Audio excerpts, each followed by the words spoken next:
Black Star Network is here.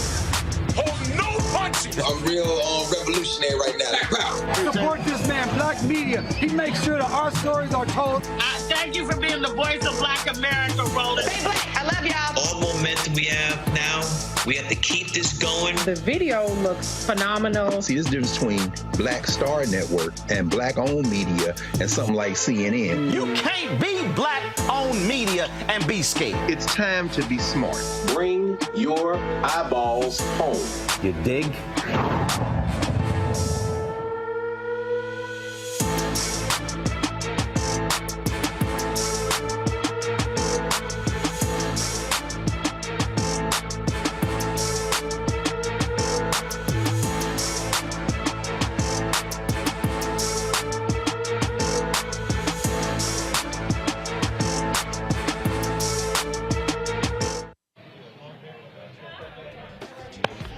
Today is Monday, December 11th, 2023. Coming up on Roland Martin Unfiltered, streaming live on the Black Star Network. We are live at the Global Hope Forum here in Atlanta. Folks, we will hear from, as we're speaking, Bishop T.D. Jakes on the stage right now with John Hope Bryant, founder, Operation Hope. We're going to hear from a variety of people, including Les Brown. We'll talk to the head of the United States Census, the head of the Small Business Administration, Mayor Andre Dickens. Lots of folks we'll hear from today. Also, we'll be talking with Lieutenant Governor of Michigan. Michigan will be the first state that will allow folks exiting prisons to be automatically registered to vote. In Alabama, cops get fired and suspended for killing a black man in front of his home. We'll give you those details. Also, 3 men involved in the Alabama Riverfront Brawl have also pled guilty. We'll break all of this down for you. And also, you have, what's up with all the people trying to get the Harvard president, the first black female president, Claudine Gay, fired? We'll break down that as well. It's time to bring the funk. I'm Roland Martin Unfiltered on the Black Star Network. Let's go. He's got it. Whatever the miss, he's on it. Whatever it is, he's got the scoop, the fact, the find. And when it breaks, he's right on time and it's rolling. Best believe he's knowing. Putting it down from sports to news to politics. With entertainment just for kicks, he's rolling. It's on go, roll, y'all. It's Roland Martin.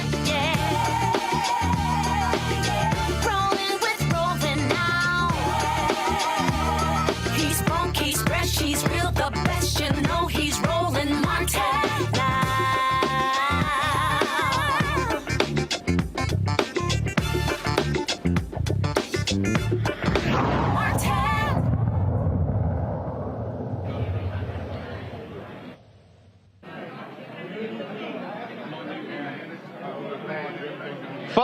Folks, we're here live at Global Hope Forum in Atlanta. Folks are leaving the main ballroom a few moments ago.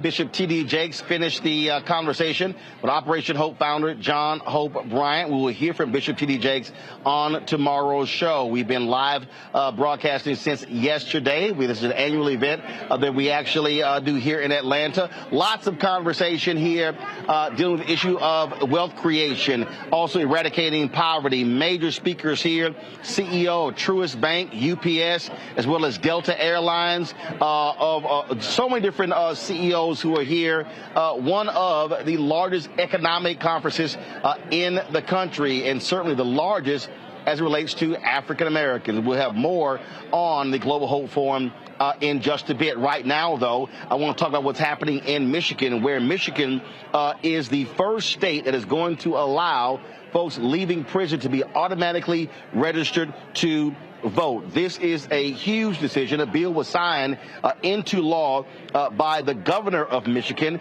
Gretchen Whitmer. It was a series of bills that she says will ensure all votes will be counted. Joining us right now is the Lieutenant Governor of Michigan, Garlin Gilchrist II. Glad to have you here, Lieutenant Governor Gilchrist. Walk us through, again, how significant this is. And this is also a function of what happens when folks vote. You only could do this because Democrats control the House, control the Senate, and control the governor's mansion. That's right, Roland. Let me tell you a story. So when I go to neighborhoods across the state of Michigan, I talk to brothers who are either working in a car or doing something. And when I talk to them about being engaged politically, when they get ready to get engaged, they say, wait a minute, though, I'm not able to do it because I just came home. I can't vote. The law that Governor Whitmer signed that the Democratic trifecta, the first one we've had in 40 years, sent her. That enables no man to ever have that experience, no woman to ever have that experience, because now they will know when they come home that they are not only have the ability to vote, they are already registered to vote at the address they're going home to. This is a game changer for political empowerment and participation. And it shows that voting enables more people to be able to vote. We're proud to be the first state in the nation to do this here in the state of Michigan. And look, we've seen the battle over voting rights for quite some time. And again, this is significant. This is not, going through a signing procedure like in Virginia, restoring their right to vote. This means literally automatically doing it. They paid the price. They've done what they're supposed to do. And you're saying, no, you don't have to continue to be disenfranchised, even though you serve your time. We have dealt a big L to the voter suppressors here in the state of Michigan. And frankly, that's what we're about. Look, I'm a systems guy, Roland. I'm an engineer. I believe that people, when they are allowed to have justice, we should give them their justice and not put barriers in between us. Whether that is automatically registered to vote when you come home, whether that is automatically clearing your record of criminal offenses once you are eligible for that, and not having to get money or hire a lawyer or wait. We're about making justice happen immediately for people so they can be focused on their health and their wealth and creating a better future. Also, you're going to be allowing 16 and 17-year-olds to pre-register to vote. Explain that. This is about making sure that young people understand that they can step into their power immediately and without barriers. Again, just like we want people to automatically have their rights restored once they come home, we want young people to step right into the political process without any barriers, to do so seamlessly, and they can know what it means to vote. I started something called the My First Vote Initiative to make sure people have great first-time voting experiences, and this is about that. 16 and 17-year-olds will not be able to practice voting before they actually can pre-register and then be able to do it. So again, we want everybody to participate in our democracy. Us in Michigan, Democrats in Michigan, we're not afraid of people voting. We want everyone to do it who's eligible, unlike Republicans in other parts of the country. This is obviously important because when Donald Trump was lying about the election, one of the things he did, he was targeting, frankly, black cities. When you often heard him talk about voting irregularities or cheating, he would say Fulton County here in Atlanta. He would say Philadelphia. He would say Milwaukee, and then he would say Detroit. And so Republicans in that state, even a Republican leader in 2020 said, let's count all the ballots in Michigan except Detroit. And so what we have seen, Republicans absolutely have been targeting black voters in your state and all across the country. Roland, it was so disgusting. And I take that personally. I am a black Detroit voter. That would have been one of my absentee votes, or the absentee vote of my wife that wouldn't have been counted if Republicans had their way. That's again because they're scared of people voting. They're scared of black folks voting because they know that when we participate in the numbers that we are capable of, we can make change. And we were able to show up here in Michigan and deliver a Democratic trifecta that has pushed back on those bad Republican policies that made things more expensive for families, that made it more expensive to be retired in the state of Michigan, that took money out of working families' pockets and made it harder to organize a labor union. We fixed that with this Democratic leadership in Michigan. We're going to keep that momentum going. Last question for you. Look, you have a large Arab American population in your state. Folks are not happy with what's happening in Israel and in Gaza. We're seeing people say, hey, I'm not going to vote for Biden Harris. This is going to be a close election again. And so looking at that, what are you saying? What are you hearing when you're talking to people in Michigan who, whether it's Israel, Gaza, whether the people say not satisfied, what are you hearing from them when they say, you know what, I might sit this election out? What are you saying to them?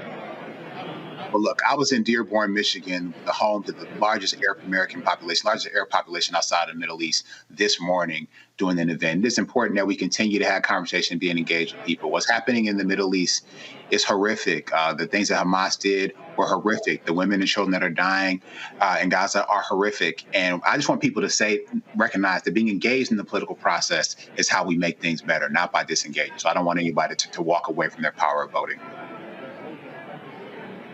All right, Lieutenant Governor Gilchrist, we appreciate you being here on Roland Martin Unfiltered. Thanks a lot.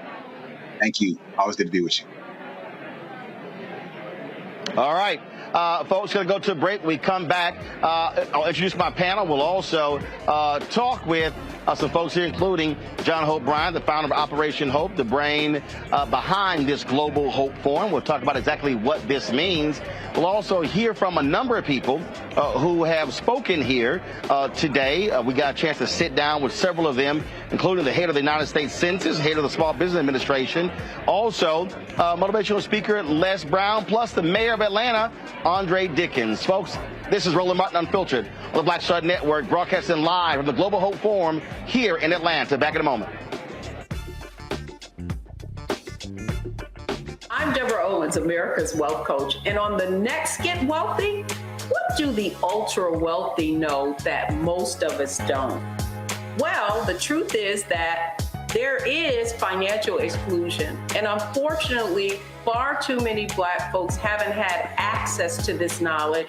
And that's exactly what we're going to talk about on our next Get Wealthy with Melinda Hightower, a banker who's doing something to share exactly what you need to do to make it into the high net worth status. They weren't just saving just to save, they were saving for a purpose. That's right here on Get Wealthy with me, America's Wealth Coach, only on Black Star Network.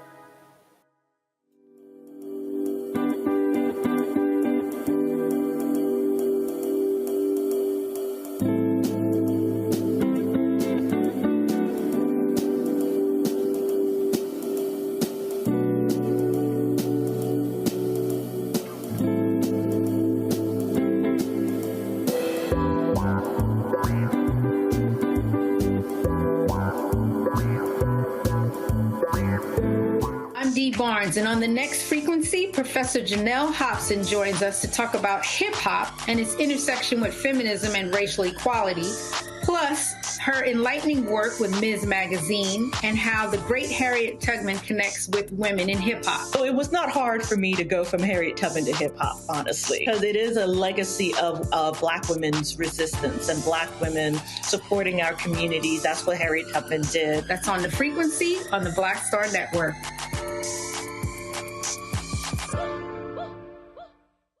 Hey, what's up? It's Sammy Roman. Hey, it's John Murray, the executive producer of the new Sherry Shepherd Talk Show. It's me, Sherry Shepherd, and you know what you're watching, Roland Martin Unfiltered.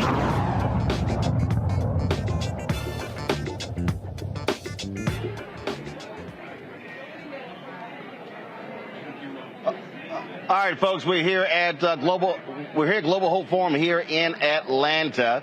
The last session for today just let out. Well, actually, it's going to be a dinner in about half an hour, and so folks are here in the lobby of the ballroom. This event is being held here. This is the same ballroom where the SCLC last met with Dr. King when he actually spoke here, and so there's a connection, if you will.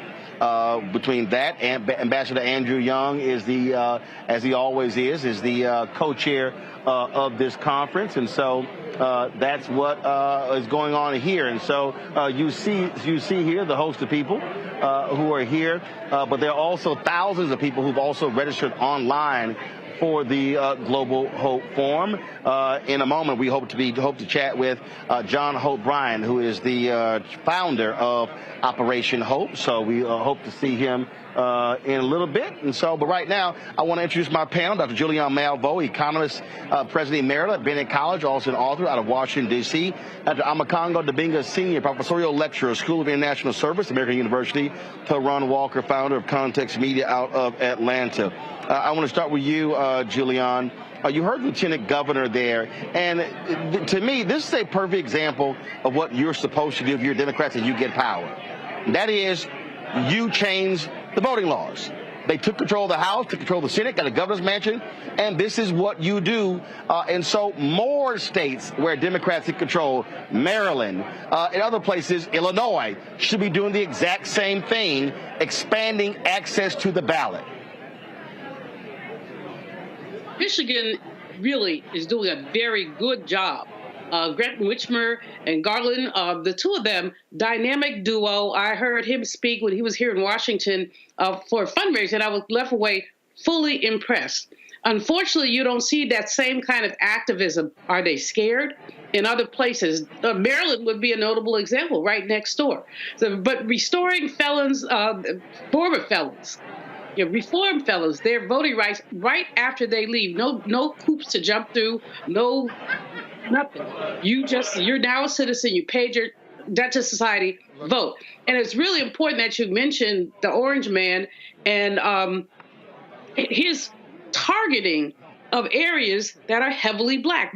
Calling out Detroit by name, Atlanta by name, Philly by name. He's confirming everything we ever thought about him in terms of the ways that he believes or feels about Black people and Black voters. And from that perspective, we know that we must be vigilant to ensure that that man is not reelected. And what that means is that I am so angry. I woke up this morning livid that the president of Penn resigned over the interpretation of anti-Semitic comments. Intifada means resistance. Intifada means resistance. It doesn't mean kill all the Jews. But she was goaded out primarily because the college president's number one job, of course, is fundraising, and she lost a big donor.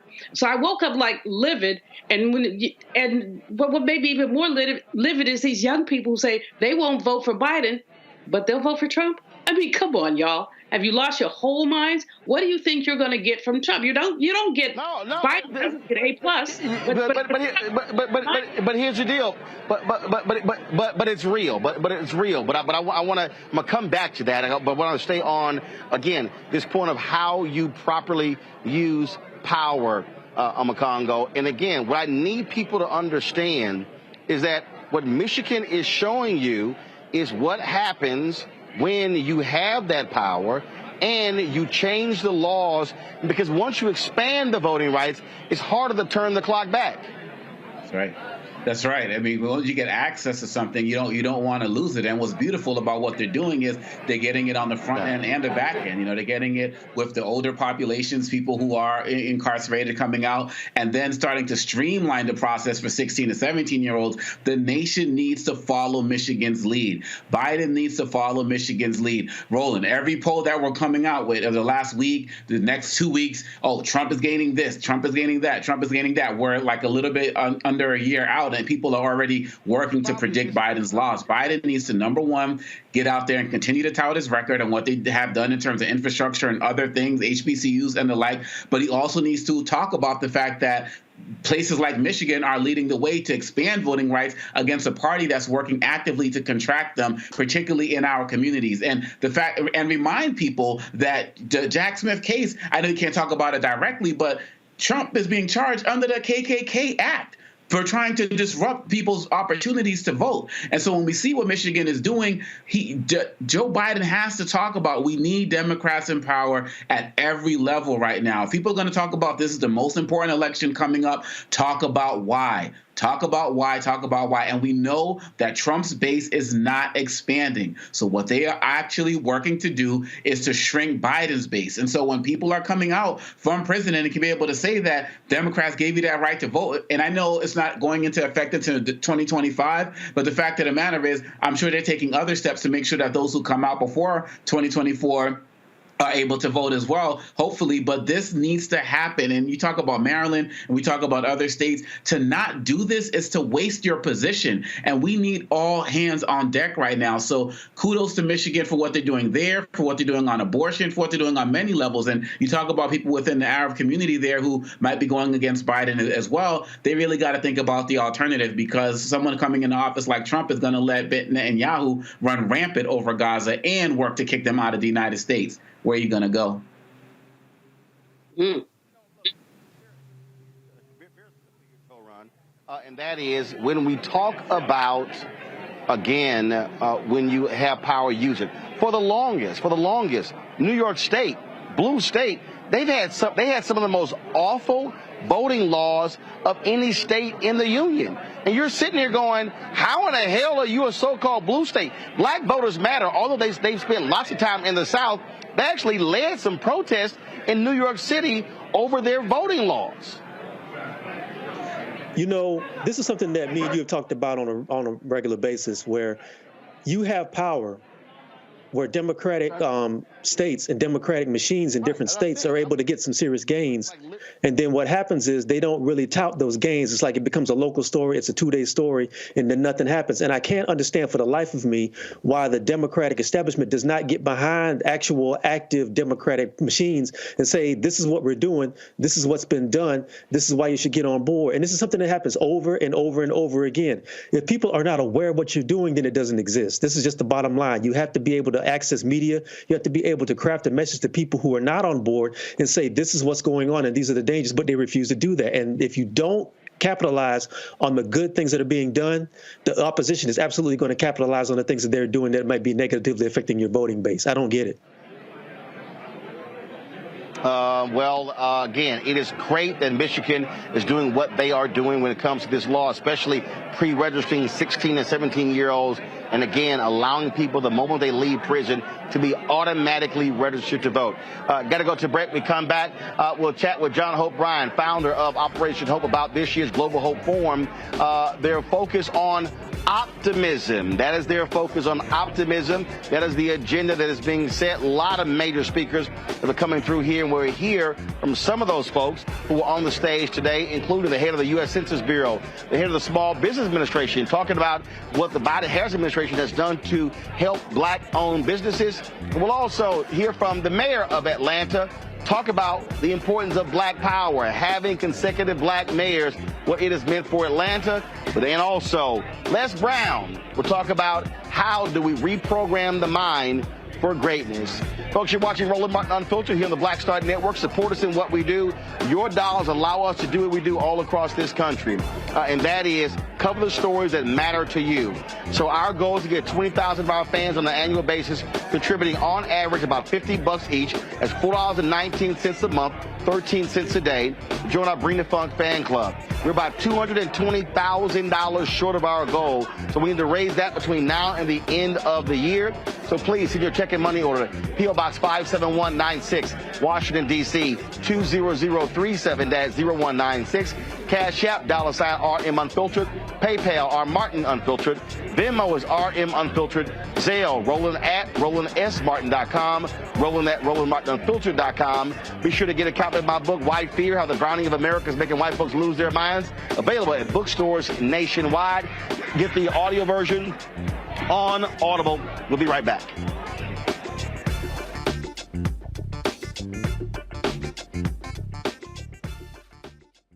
Next on The Black Table with me, Greg Carr. We featured the brand new work of Professor Angie Porter, which, simply put, is a revolutionary reframing of the African experience in this country. It's the one legal article everyone, and I mean everyone, should read. Professor Porter and Dr. Valencia Watkins, our legal roundtable team, join us to explore the paper that I guarantee is going to prompt a major aha moment in our culture. You crystallize it by saying, who are we to other people? Who are African people to others? Governance is our thing. Who are we to each other? The structures we create for ourselves, how we order the universe as African people. That's next on The Black Table, here on the Black Star Network.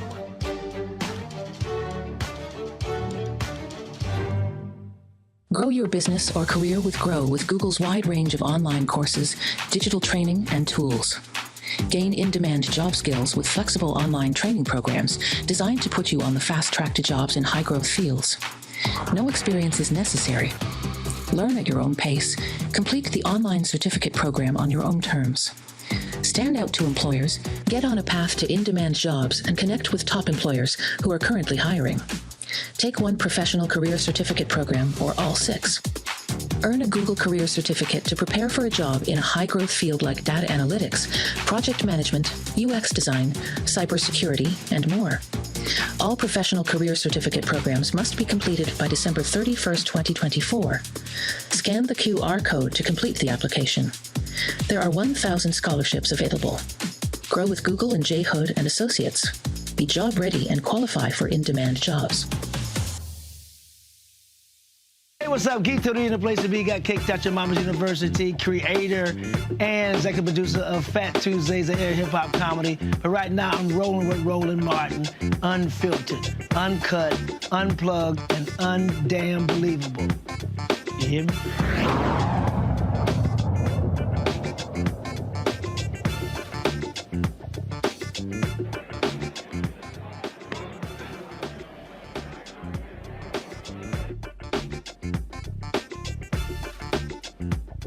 Global Hope Forum here in Atlanta. Thousands are registered for this economic conference that focuses on ending poverty and also wealth creation. It is a jam-packed schedule.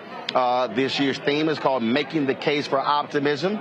And just a few moments ago, Bishop T.D. Jakes ended his conversation on stage with John Hope Bryan. Bishop Jakes will join us tomorrow right here on Roland Martin Unfiltered regarding a major initiative that he is launching, that he'll be announcing here in Atlanta. So we have those details for you on tomorrow. A little bit earlier, folks, we got an opportunity to catch up with Atlanta Mayor Andre Dickens. He is the 7th consecutive black mayor here in Atlanta. And as we talked about, that plays a huge role in this being called the Black Mecca all across the country, but also across the world. Here's our conversation. Mayor, how you doing? I'm doing great, man. Welcome to Atlanta again. Absolutely, absolutely. Now, the last time I was here, I popped in. I was in the I think it was at the Chris Tucker Golf Tournament, but I think Invest Fest was going on. Yeah. And so then so now we've been here the last several years for Global Hope Forum. So let's talk about why money conversations are so crucial and the role that Atlanta plays in that when it comes to African Americans. Yeah, we just love the fact that people choose Atlanta to host these kind of conferences, these forums, these summits, because we, are on top of a bedrock of good mayoral leadership, starting with Mayor Jackson, where he stressed economic inclusion. We have black population here. We have black institutions here from Spelman, Morehouse, Clark, ITC, Morris Brown. But what we didn't have was black economic inclusion in government, et cetera. And so once he started that, then we had black banking, and we didn't have black economic power in terms of government and contracting. And so it's important that we use Atlanta as a springboard, as a launch pad for across the nation. And that's why we lead in the minority business development opportunities that we have. And so I'm grateful that Hope Global Forum, Invest Fest, and others choose Atlanta to do that. When I was in Chicago before the runoff there, where Brendan Johnson was elected, I was explaining to this one brother, I said, I was trying to explain to him why Atlanta's been so successful. And I said, because you had consecutive elections of black mayors. Yeah. So prior to him, this was the first time, because you had Harold Washington, he passes away, and then, of course, you don't see another one elected for, almost 30 years. Lightfoot then followed. Well, in Houston, Sylvester Turner, Sheila Jackson Lee just loses. And so that is, I think, the biggest difference, having that back-to-back of black mayors driving a very similar economic agenda. I believe you're right on that. Continuity has a great purpose. And so I'm the 7th black mayor in Atlanta. When I was born, there was a black mayor. His name was Maynard Jackson. And here I am living after that legacy. And so I look up to Sylvester Turner, and I wish that, in Houston, they would have this kind of lineage that we have. I wish that in Chicago they would. You think about New York, they're on their 2nd black mayor. Right. From Dinkins to Adams. And so this is something. There's a long gap between those two. Long gap. And so I think that when we look at it, Atlanta has to continue to lead from the front in that, but also bring some others along, which means that the bar gets higher and higher to prove that this is a formula for success, to make sure that they rise up the black economics and run the city well, so that we don't just use, our blackness as a crutch, but we actually improve the city each and every time we go into a new form of leadership. One of the things that I keep focusing on to do that is you got to have folk turn out who are voting. And we've seen some elections where, it's been woeful and awful. Here we are going to an election next year, and I'm constantly trying to make the point to our people that you can be frustrated, you can be angry, you can be upset, you can say enough hasn't been done, but the absolute dumbest thing to do is to sit on the couch, because that means you're giving somebody else the power and the authority to govern. Man, Roland, I've been watching you on social media and watching you here on Unfiltered. I'm telling you, man, and I'm telling your voters and telling your folks, you are absolutely right. The dumbest thing you can do is to not vote, to not show up. It's your free right. You get that. So make sure you use it. The second dumbest thing you can do is vote for Trump.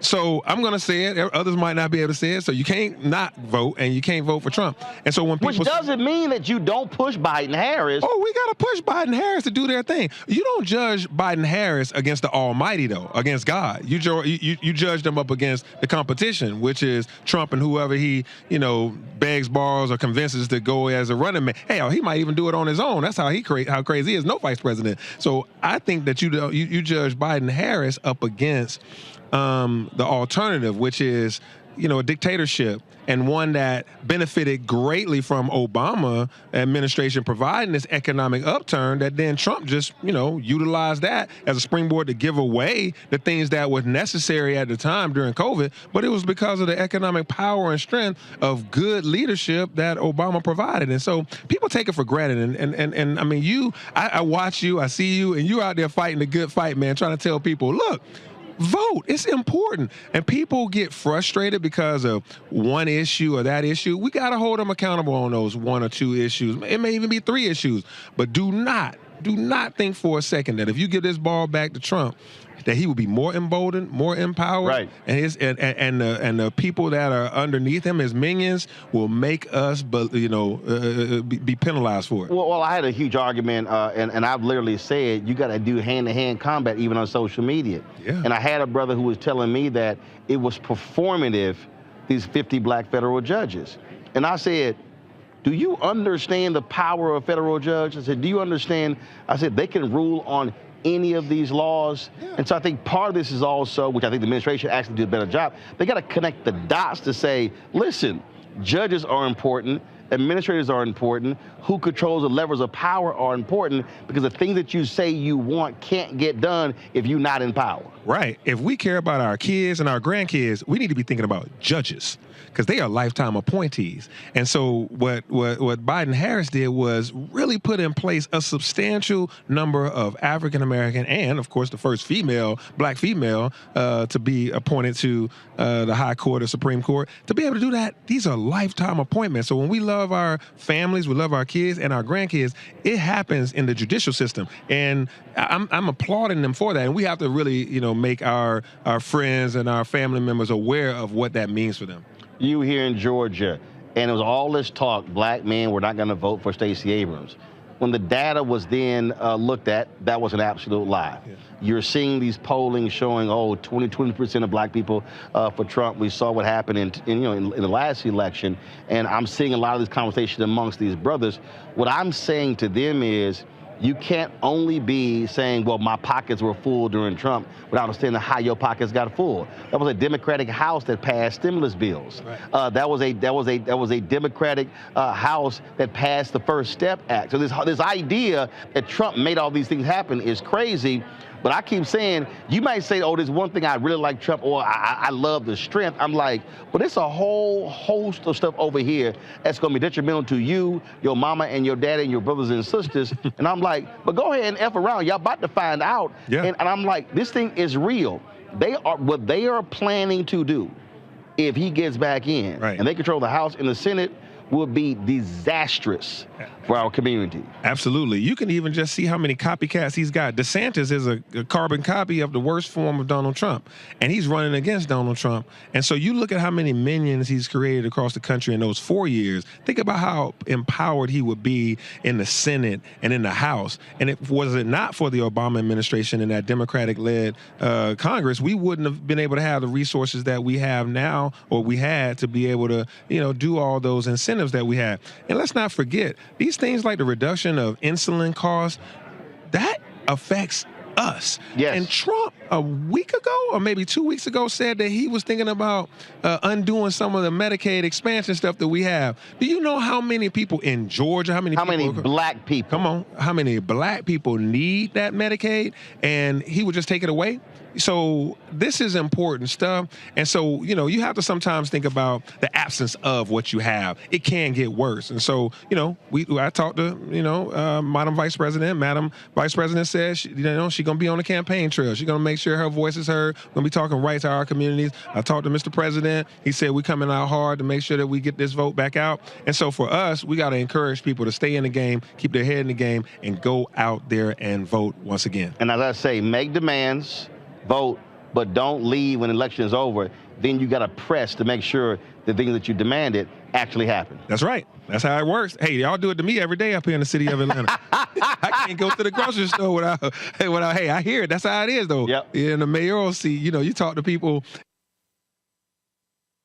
Or you over here just waiting to, talking, hanging out with your friends at a restaurant. Folks gonna say, hey, Mayor, I like what you're doing, but what? Can I get a... Let me holler at you. Let me holler at you. Man, I appreciate it. Always good to see you. Always good to see you, All right, too. and again, and to Scott Bolden, who's watching, I told you, Scott, every now and then I'll allow Kappas on my show. Scott says I have too many alphas on. I said, well, we run a lot of stuff. My bad. Oh, man, that sounds like a sneaky way of saying whatever you said to say congratulations to the News for being on your show. No, I'm just saying. I just sort of point that thing out. I love everybody, man. I appreciate it. All right, man.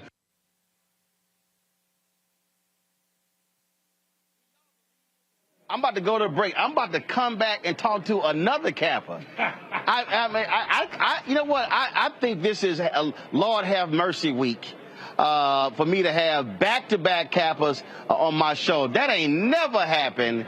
Only in the name of Jesus. All right, y'all, we'll be back. Roland Martin Unfiltered on the Black Star Network, broadcasting live from Global Hope Forum here in Atlanta. Back in a moment. Hatred on the streets, a horrific scene, a white nationalist rally that descended into deadly violence. White people are losing their damn minds. An angry pro-Trump mob storms the U.S. Capitol. We're about to see the rise of what I call white minority resistance. We have seen white folks in this country who simply cannot tolerate black folks voting. I think what we're seeing is the inevitable result of violent denial. This is part of American history. Every time that people of color have made progress, whether real or symbolic, there has been what Carol Anderson at Emory University calls white rage as a backlash. This is the rise of the Proud Boys and the Boogaloo Boys. America, there's going to be more of this. Here's all the Proud Boys, guys. This country is getting increasingly racist in its behaviors and its attitudes because of the fear of white people. The fear that they're taking our jobs, they're taking our resources, they're taking our women. This is white fear.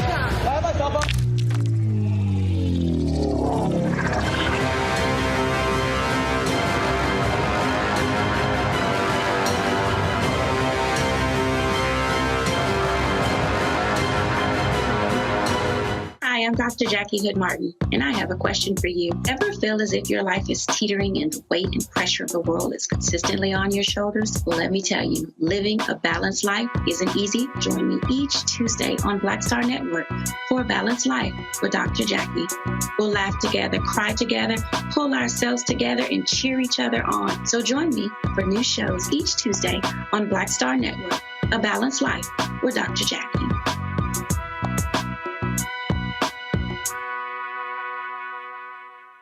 Hey, what's up, y'all? I'm Devon Frank. I'm Dr. Robin B., pharmacist and fitness coach, and you're watching Roland Martin Unfiltered.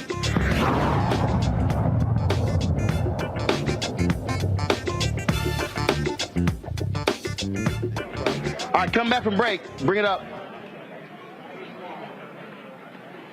All right, folks, welcome back to Global Hope Forum. I'm Roland Martin. Glad to be with you. Joining us right now, he leads New Birth Missionary Baptist Church. Again, I am Scott Bolden. You will be so happy for me to have another Kappa on the show, Pastor Jamal Bryant. What's up, Doc? How you doing? Man, it's good. Welcome to Kappa Land. No, we know that's a lie. Oh, for those who are living. For those who are living. I mean everybody knows. Everybody knows. Alpha put the A in Atlanta. I concede immediately. Yeah, precisely. I concede immediately. Right there. You should have started with no mas. I don't know what I was thinking. No, I'm there. I had, welcome to Switzerland. I had a CTE moment. I don't know what. I know you done lost your mind. Let me go on record before we talk about anything. I'm humbling myself in the Christmas spirit. Say Roland Martin is clean. Roland Martin is clean. We've been in this fight for 10 years, starting at the Essence Festival. Let me say, at Global Forum 2023, Roland Martin is clean. Just so y'all know, the white outfit I had on at the Color Purple premiere, yes, I've had for about 3 months. And I told Jamal, I said, Jamal, I said, when I wear that, I said, I ain't telling you. I said, I ain't telling you the color. I said, but when I drop this outfit. Let me tell you how much God loves me. I was supposed to be there. My flight was late coming in from Ghana. I missed the connecting flight. The next day, I saw all of these posts. I said, I'd have been dead on the red carpet. They went in on the carpet from my blood, so I conceded. But nonetheless, I'm glad to be with you. But you just got back, sir. So I take it you brought some fabric back? Oh, listen. In case you all don't, there's going to be a special premiere week on Roland Martin Unfiltered. Kwanzaa. I am a self-invited guest. If he does not put me on the show, check his feed. But for 7 days straight, I will be on Roland Martin saying Kujichagulia. I'm saying Umoja, Imani. Every day, I'm giving you the word of the day for Kwanzaa. Let me the guest commentator for Kwanzaa. All right, I'll be waiting. But just understand, as we speak, yes, there's a black and gold being made. Yeah, well, we don't know if that mail is going to come in. As we speak. DHL is No, he in Hyattsville, Maryland. Ooh. I can drive to go pick it up. I ordered the fabric from Ghana. It was shipped to me, and I took it to my. See, I got 2 African tailors. Y'all got to forgive us. We haven't caught up in a while. I got a tailor in Accra. And I got an African tailor in Maryland. We're the Global Hope Forum on the case for optimism. Y'all got to forgive us. I got lots of... yeah, you ain't got much optimism. Told me this. Oh, yeah. In Hyattsville, Maryland. Yeah, African right there. I got all the fabric I got from Liberia. Yeah. They just gave me fabric. And I brought it back, and I was like, all right, let's do some stuff. Oh, yes. Listen, I'll be home for Christmas. We are going to Hyattsville. You tell me what day. You can blindfold me, say I don't know how to get there without you. But we are going to Hyattsville over Christmas. You hear that, Dana Joy? He going to be coming. Absolutely. All right, let's talk a little business here. First off, you now been hit a new birth. How long? If I tell you, you're going to die. Yesterday made 5 years. 5? Yesterday. I'm about to say 3. No. 5? Pandemic threw that timetable off. You ain't lying. Yeah. Wow. Yeah. So it has been, let me do another plug.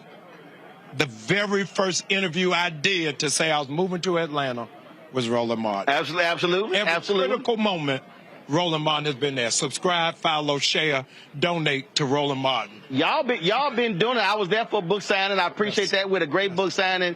But the things, talk about this medical clinic y'all just opened. Yes, so we just opened a full service medical clinic that is open 5 days a week. It is for insured, uninsured, Medicaid. You can do x-rays, preventative care, screening. We have 1 of 5 in the world, where you can get your blood test and get the results back in 10 minutes. Wow. So you don't have to go anywhere else. It is absolutely amazing. It's changing healthcare for the urban construct. So you, between that and also the food drives, the toy drives. I'm here because we just... The backpacks. Yes. The school supplies. We just got a permit, Roland, a month ago to build 150 mini houses. that we are only going to sell to millennial couples to reintroduce the mind frame of a starter house. Right. And ownership. And ownership. Because in Atlanta, we losing our minds. We having housewarming parties for apartments. So we got to change what that mind frame looks like and change what is the responsibility of the church. Roland, New Birth is the largest land-owning black church in America, and all we had was a sanctuary and a gymnasium, but doing nothing really in terms of community development, economic development, and community engagement. So we're trying to really take a bite out of that. Also, and that was also carrying a significant amount of debt. $32 million through the grace of God.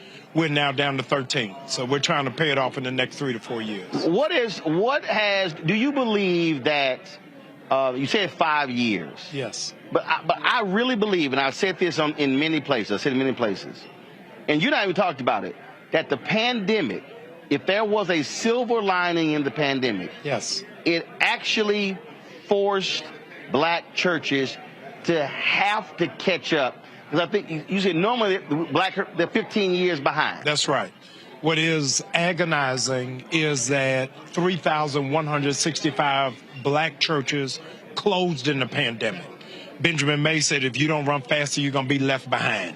And so if you think about the average, and you travel across the country more than I do, the average black church is proud to be streaming on Facebook when the kids are on TikTok. Only 3% of black churches have a TikTok account. Wow. So we're running so far behind.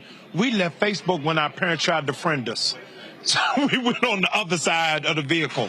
And so the churches that are dealing with technology and are really looking in a forward direction, those are the ones that are really winning. Yeah, man, I remember during the pandemic, you hit me, you were like, hey, can you teach a class for these churches? Yes. And there was hundreds of folks who were on there who just had no idea on how to even do this thing. I remember they were trying to put an iPad on a tripod. I said, no, we can't do that. Yeah, we can't. No, really. And I'm giving you your flowers while they are due. Roland Martin was a blessing to 1,000 pastors over the pandemic on stuff you would take for granted. What camera to buy, what lighting kits to buy, what setup. And what I say to pastors, before the pandemic, I didn't know the names of my cameramen. I didn't. I didn't know who was running sound. I just got up, started preaching. Right. Now, I want to know how your mama doing, how the kids. Because the pandemic taught me I can have church without a choir, but I can't do it without a camera. Well, no, so just so y'all know, y'all gonna crack up at this here. So probably the first 2 Sundays you preached, y'all, this is me at the house. Yes, I forgot about that. Yeah, this is me at the house. I'm like, now y'all, he on. I need y'all to understand. He on the stage. Yes. I'm texting. Say, man, your crawl not good. Yes. The light is off. That graphic. The angle is off. Why aren't y'all streaming to this platform too? Go to Switchboard Live. I forgot about that. I was sitting here. Yes. I was doing a critique of the whole broadcast, and it wasn't about being mean spirited. No, you were helping. It was literally, listen. I do this every day, and here's how to accelerate. And even when it's something y'all were doing with giving, I was like, hey, no, give all these different ways because the people are operating in a completely different way now than how the church is always operating. Bishop Jakes just said in a panel moments ago here at the forum that business is really about relationships. It's not even about knowledge, but how you connect. Les Brown said your network is connected to your network. And so you saved me a lot of money and a lot of months of agony in a place where I didn't know anybody. So for you to give me that, I'm grateful. But really, I want to champion, make sure you develop those relationships. And also, I think this is the moment that I think what this generation is looking for is for the black church to return to what it used to do, which was lead. Yeah. We talked about this here, that the Black Lives Matter movement was the first movement in history that involved black people that was not led by the church. Yes. And people have heard folk talk about health, economics, or whatever, but you have not seen the church actually do it. And so the stuff that y'all are doing, I even say, and I'll go ahead and say it, because I heard from some of the Atlanta preacher haters when you came here. Yes. And they were saying a whole bunch of stuff. And again, y'all know who y'all are, trying to bring up everything in their mama. And I was like, oh, no, y'all about to do some work. Oh, yeah. Because the reality is people want to see the church do more than just preach on Sunday and have Bible study on Wednesday. And that's why millennials aren't going, because they don't want to turn to your neighbor if you're not really going in the neighborhood. And so they are not around how can we save the building, but how can we save the block. And so the churches that are tapping into millennials and Gen Zs is beyond won't he do it and ain't he all right, but are we doing all right? That's giving some practical application of how it is that you move and how it is that you function. Your own pastor, Dr. West in Houston, has modeled how to have an effective multi-generational church by being theological and practical. That for you to be relevant don't mean you got to dummy down. It means you got to pull the community up. And so the churches that are flourishing are the ones that are doing that. And also realizing because of technology, you now have international church. The weekend I was there with the book signing, there were some folks there who were from another state or another country. Pastor Keon Henderson talks about he runs into people when he travels by saying, Pastor, I'm a member of your church. They ain't never been to the church, but technology is actually bringing them in as members. Yeah, so it is really, John Wesley said, the world is our parish. And so we can't operate like it's just a community church when you are a global church. I'll give an example. On Christmas Eve, which is a Sunday this year, all of the Christian Palestinians that live in Georgia are coming to our church. We're doing a joint service with the Orthodox Palestinians. Their choir is going to be singing. We're infusing the liturgy. And then after service, we're going outside to do a moment of silence for the 17,000 that have been killed. That's how you have a local church with a global understanding and global grasp of what's taking place. All right, then. Well, looking forward to that. And one of your team members have been hitting me. He wants to get your church service on the Black Star Network. We have to. So I got the email. Yes. I've been a little bit busy. Yes. And so we're gonna figure out how we coordinate that. I want to say live. If you can help us, we want to go live starting on New Year's Eve. Oh, yeah, we can do that. Expedite my paperwork. All right, we can do that. Thank you, sir. I appreciate it. I'll see y'all Kwanzaa. 7 days I'm looking for of agony for Roland Martin. I just got 2 words. Bring it. I appreciate it. Thanks so much. All right, folks, got to go to a break. We'll be right back. Roland Martin Unfiltered right here in the Black Star Network.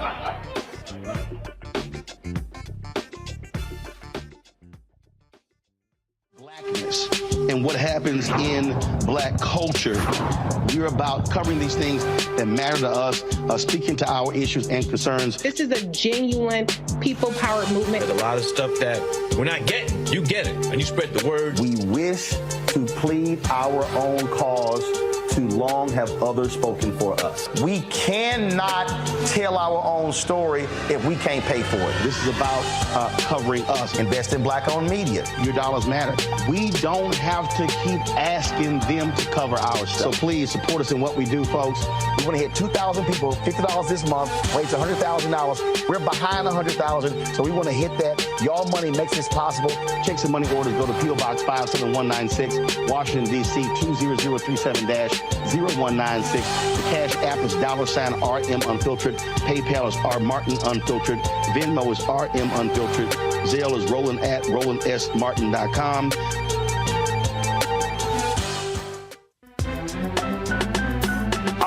Thank you, Muhammad, live from LA. And this is The Culture. The Culture is a two-way conversation. You and me. We talk about the stories, politics, the good, the bad, and the downright ugly. So join our community every day at 3 p.m. Eastern and let your voice be heard. Hey, we're all in this together. So let's talk about it and see what kind of trouble we can get into. It's The Culture, weekdays at 3, only on the Black Star Network.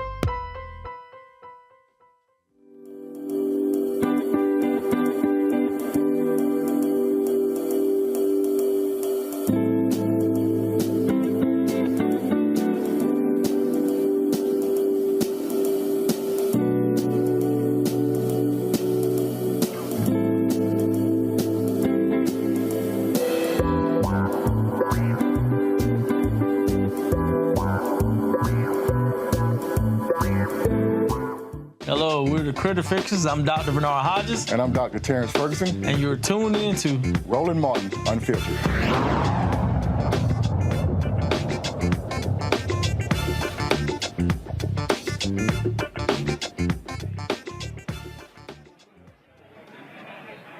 Folks, let's go to Alabama, where a mayor there has fired 3 officers and suspended another involved in the shooting death of a black man. Decatur Mayor Tab Bowling did not release the names of the officers, but said they will have the option to appeal his decision of termination. If the officers decide to appeal, their names, charges, and other details will become public as part of a potential personnel board appeals hearing. Stephen Perkins was shot and killed outside of his home in the early hours of September 29th by Decatur Police Department officers after an altercation with a tow truck driver.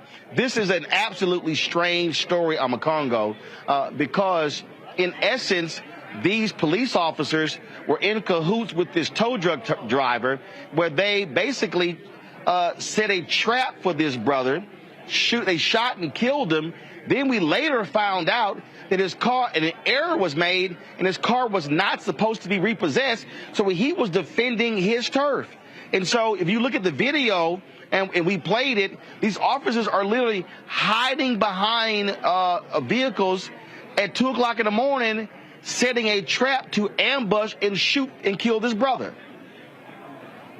Setup, man. It's more like an execution than anything else. And when you look at the story, when you think about the family and what he left behind, and first of all, we also have to be mindful of the fact that the officers lied in terms of what they initially said. They talked about the fact that when they approached him, they told him, to drop the weapon and the like. And then later on, it turns out they said that they apparently told him just to get on the ground. And so people are getting fired and suspended. But what about criminal charges? What about, lying on these police reports and the like? This brother, 39 years old, is lost his life because of some type of ambush. My hope is that by amplifying this here, because no one else is talking about it anywhere else, the Justice Department needs to look into this, because this to me speaks to a level of corruption that's at a much deeper level in that entire department. And I think those names should be released, including the one who got suspended as well, because this cannot be the end of it. In our community, we can't just be enough to say that people got fired or people got suspended. We need prosecutions. We need criminal charges. They set this brother up. They lied about the reports. And now we have another family without a father who also, by the way, feared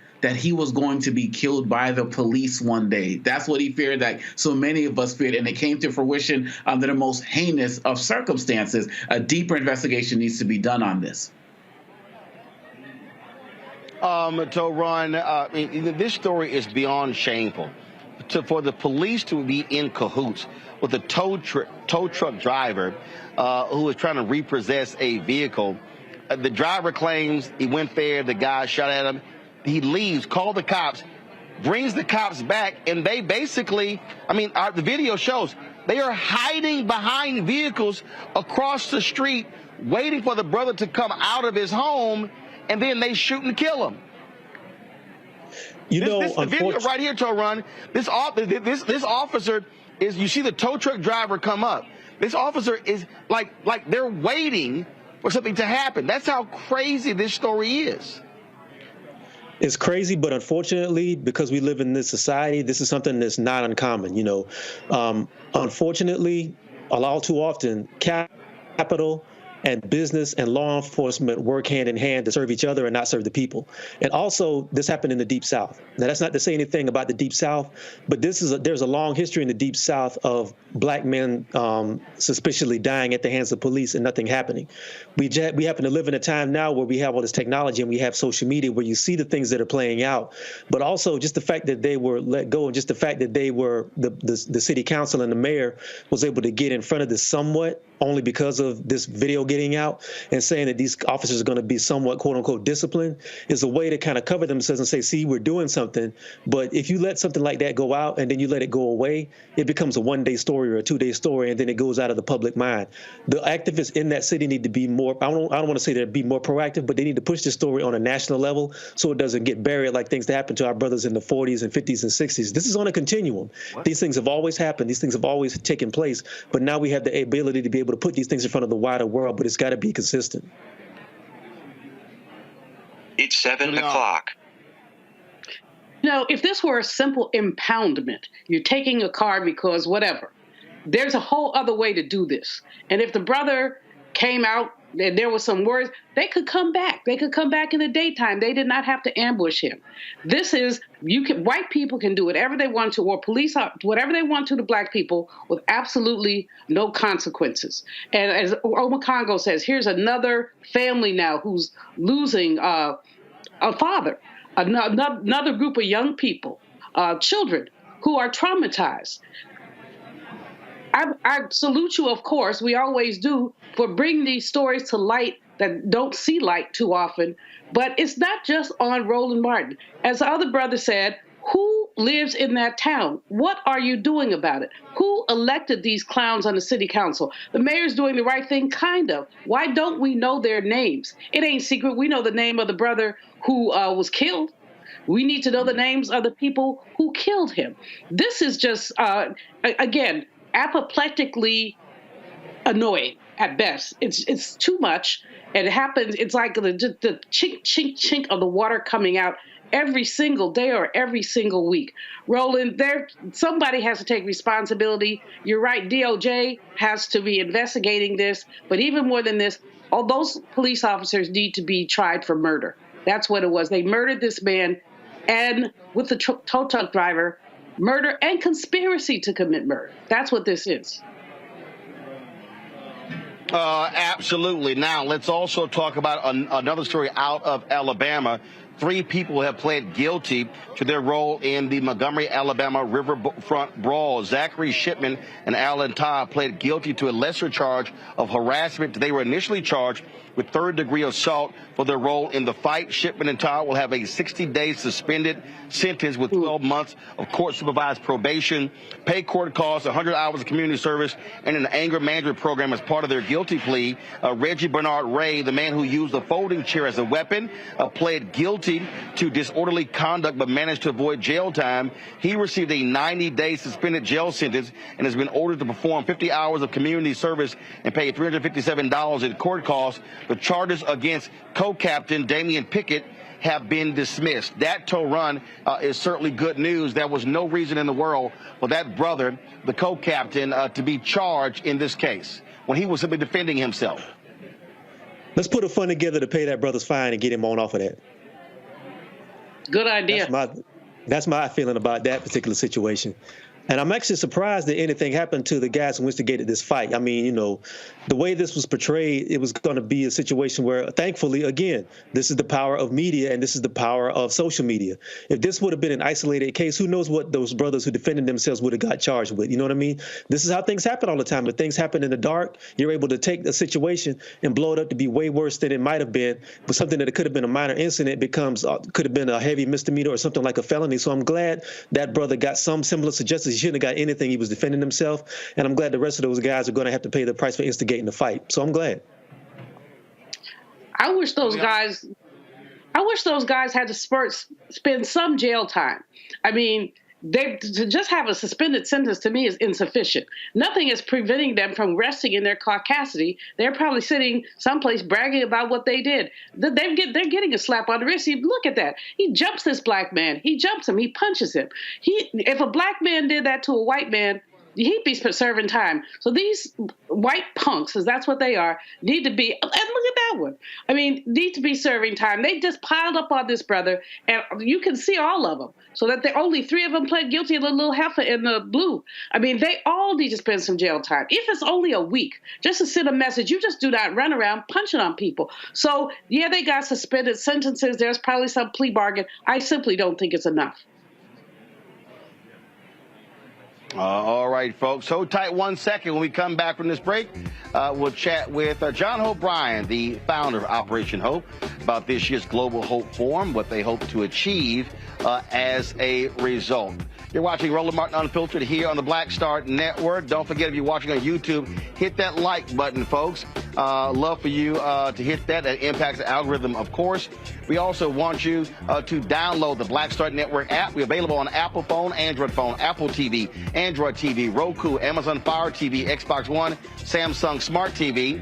You can also, of course, watch us on Amazon News. Go to the Amazon Fire platform. You can tell Alexa, play news from the Black Star Network. Also, check our 24-hour, 7-day-a-week streaming channel on Plex TV, Amazon Freevee, Amazon Prime Video. And, of course, you can support the Black Star Network by joining our Bring the Funk fan club. Your dollars make it possible for us to do what we do, cover the stories that matter to you. So you're checking money, go to the P.O. Box 57196, Washington, D.C., 20037-0196. Cash App, $RM Unfiltered. PayPal, R Martin Unfiltered. Venmo is RM Unfiltered. Zelle, Roland at RolandSMartin.com, Roland at RolandMartinUnfiltered.com. And be sure to get a copy of my book, White Fear, How the Browning of America is Making White Folks Lose Their Minds. Available at bookstores nationwide. Download the audio version. I read it right there on Audible. We'll be right back.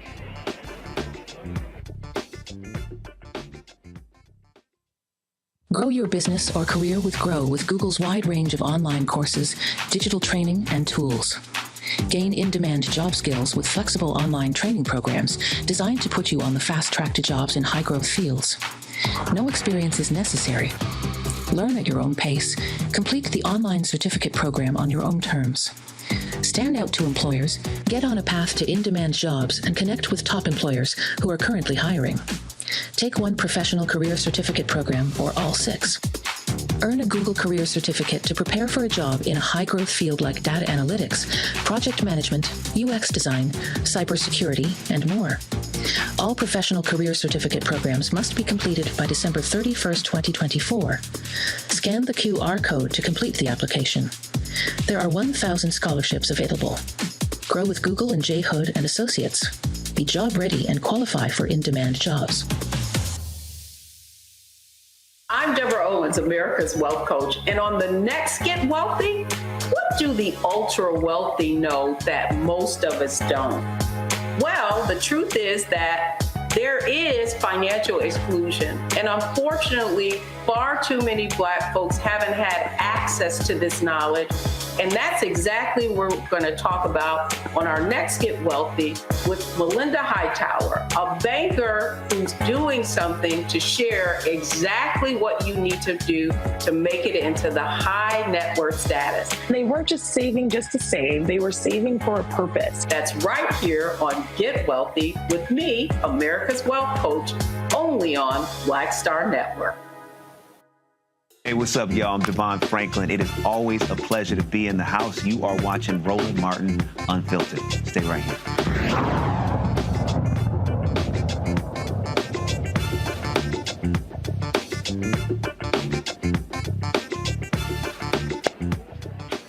Folks, welcome back to Roland Martin Unfiltered here in the Black Star Network. We are here again this year at Operation Hope's Global Hope Forum. As you see, there's still folks who are here. It was jam-packed earlier today. Session let out shortly, just as we went on the air.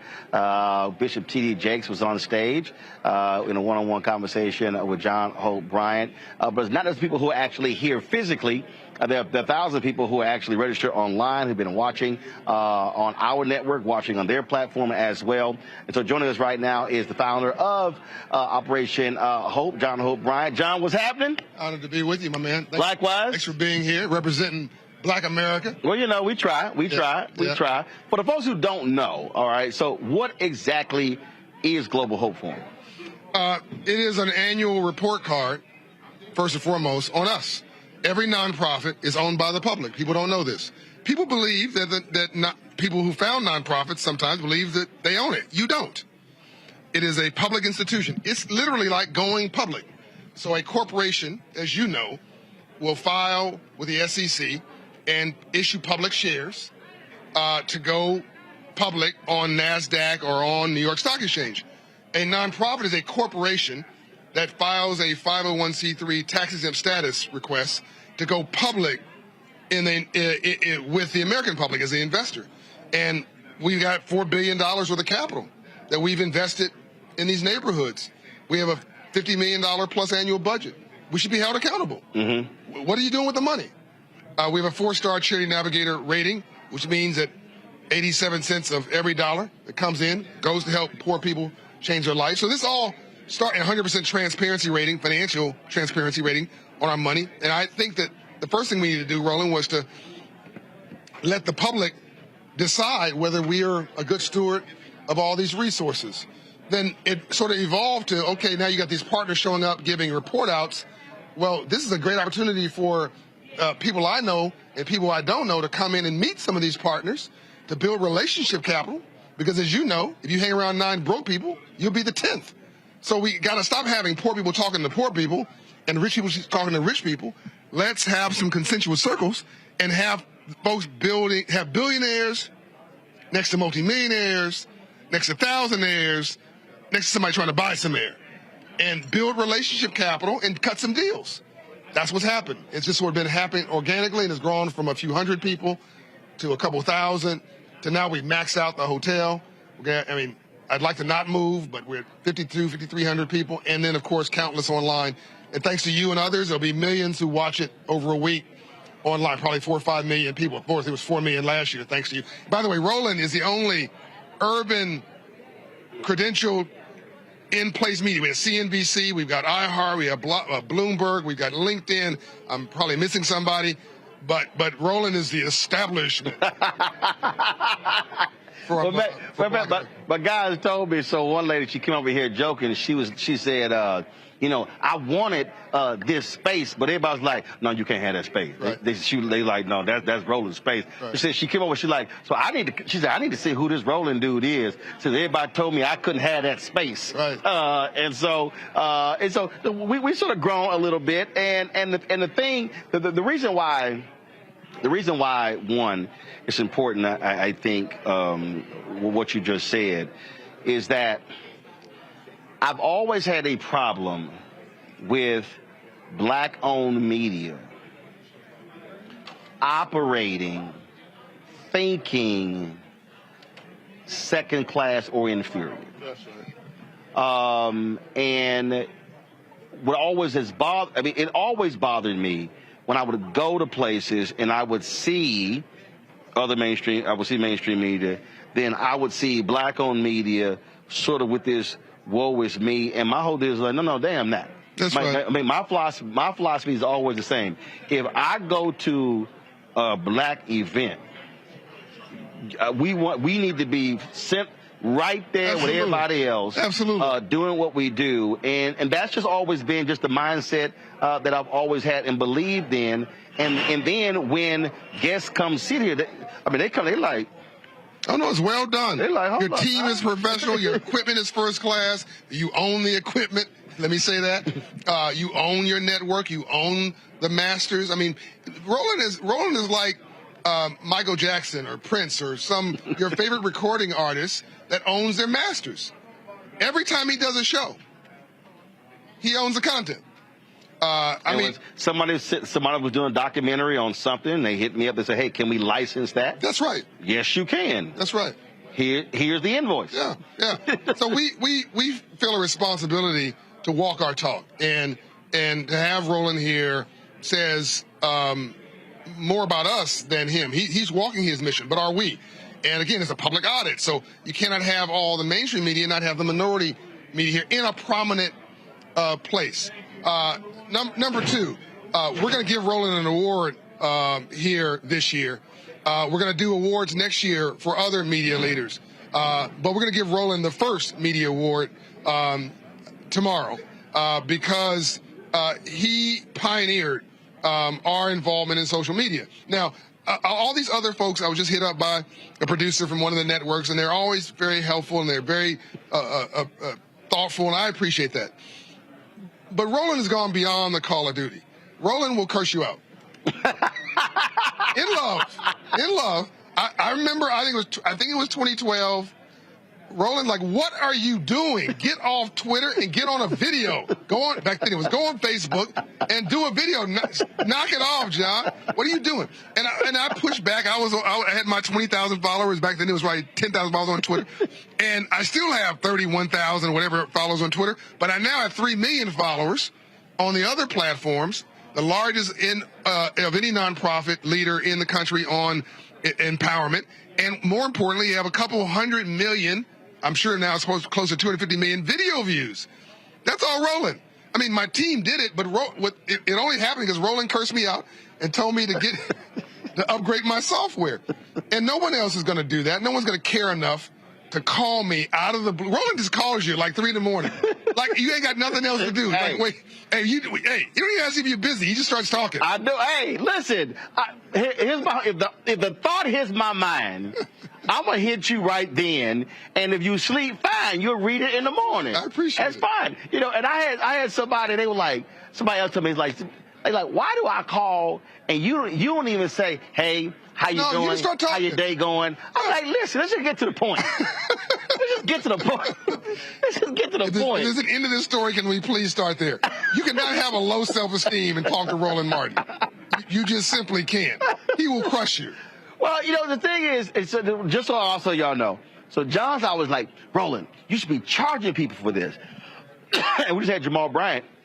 And when he started at New Birth, his first Sunday, I was watching. I was like, say, man, I don't know what cameras your people are using. I was going through the graphics. I mean, I was hitting him in real time. Yeah. And so for me, it's just, and we had some people, with a black newspaper, with Washington Former, her son was here and he asked me about the question. Next thing we know, he was 30 minutes. So for me, it's just, listen, I live it, I breathe it.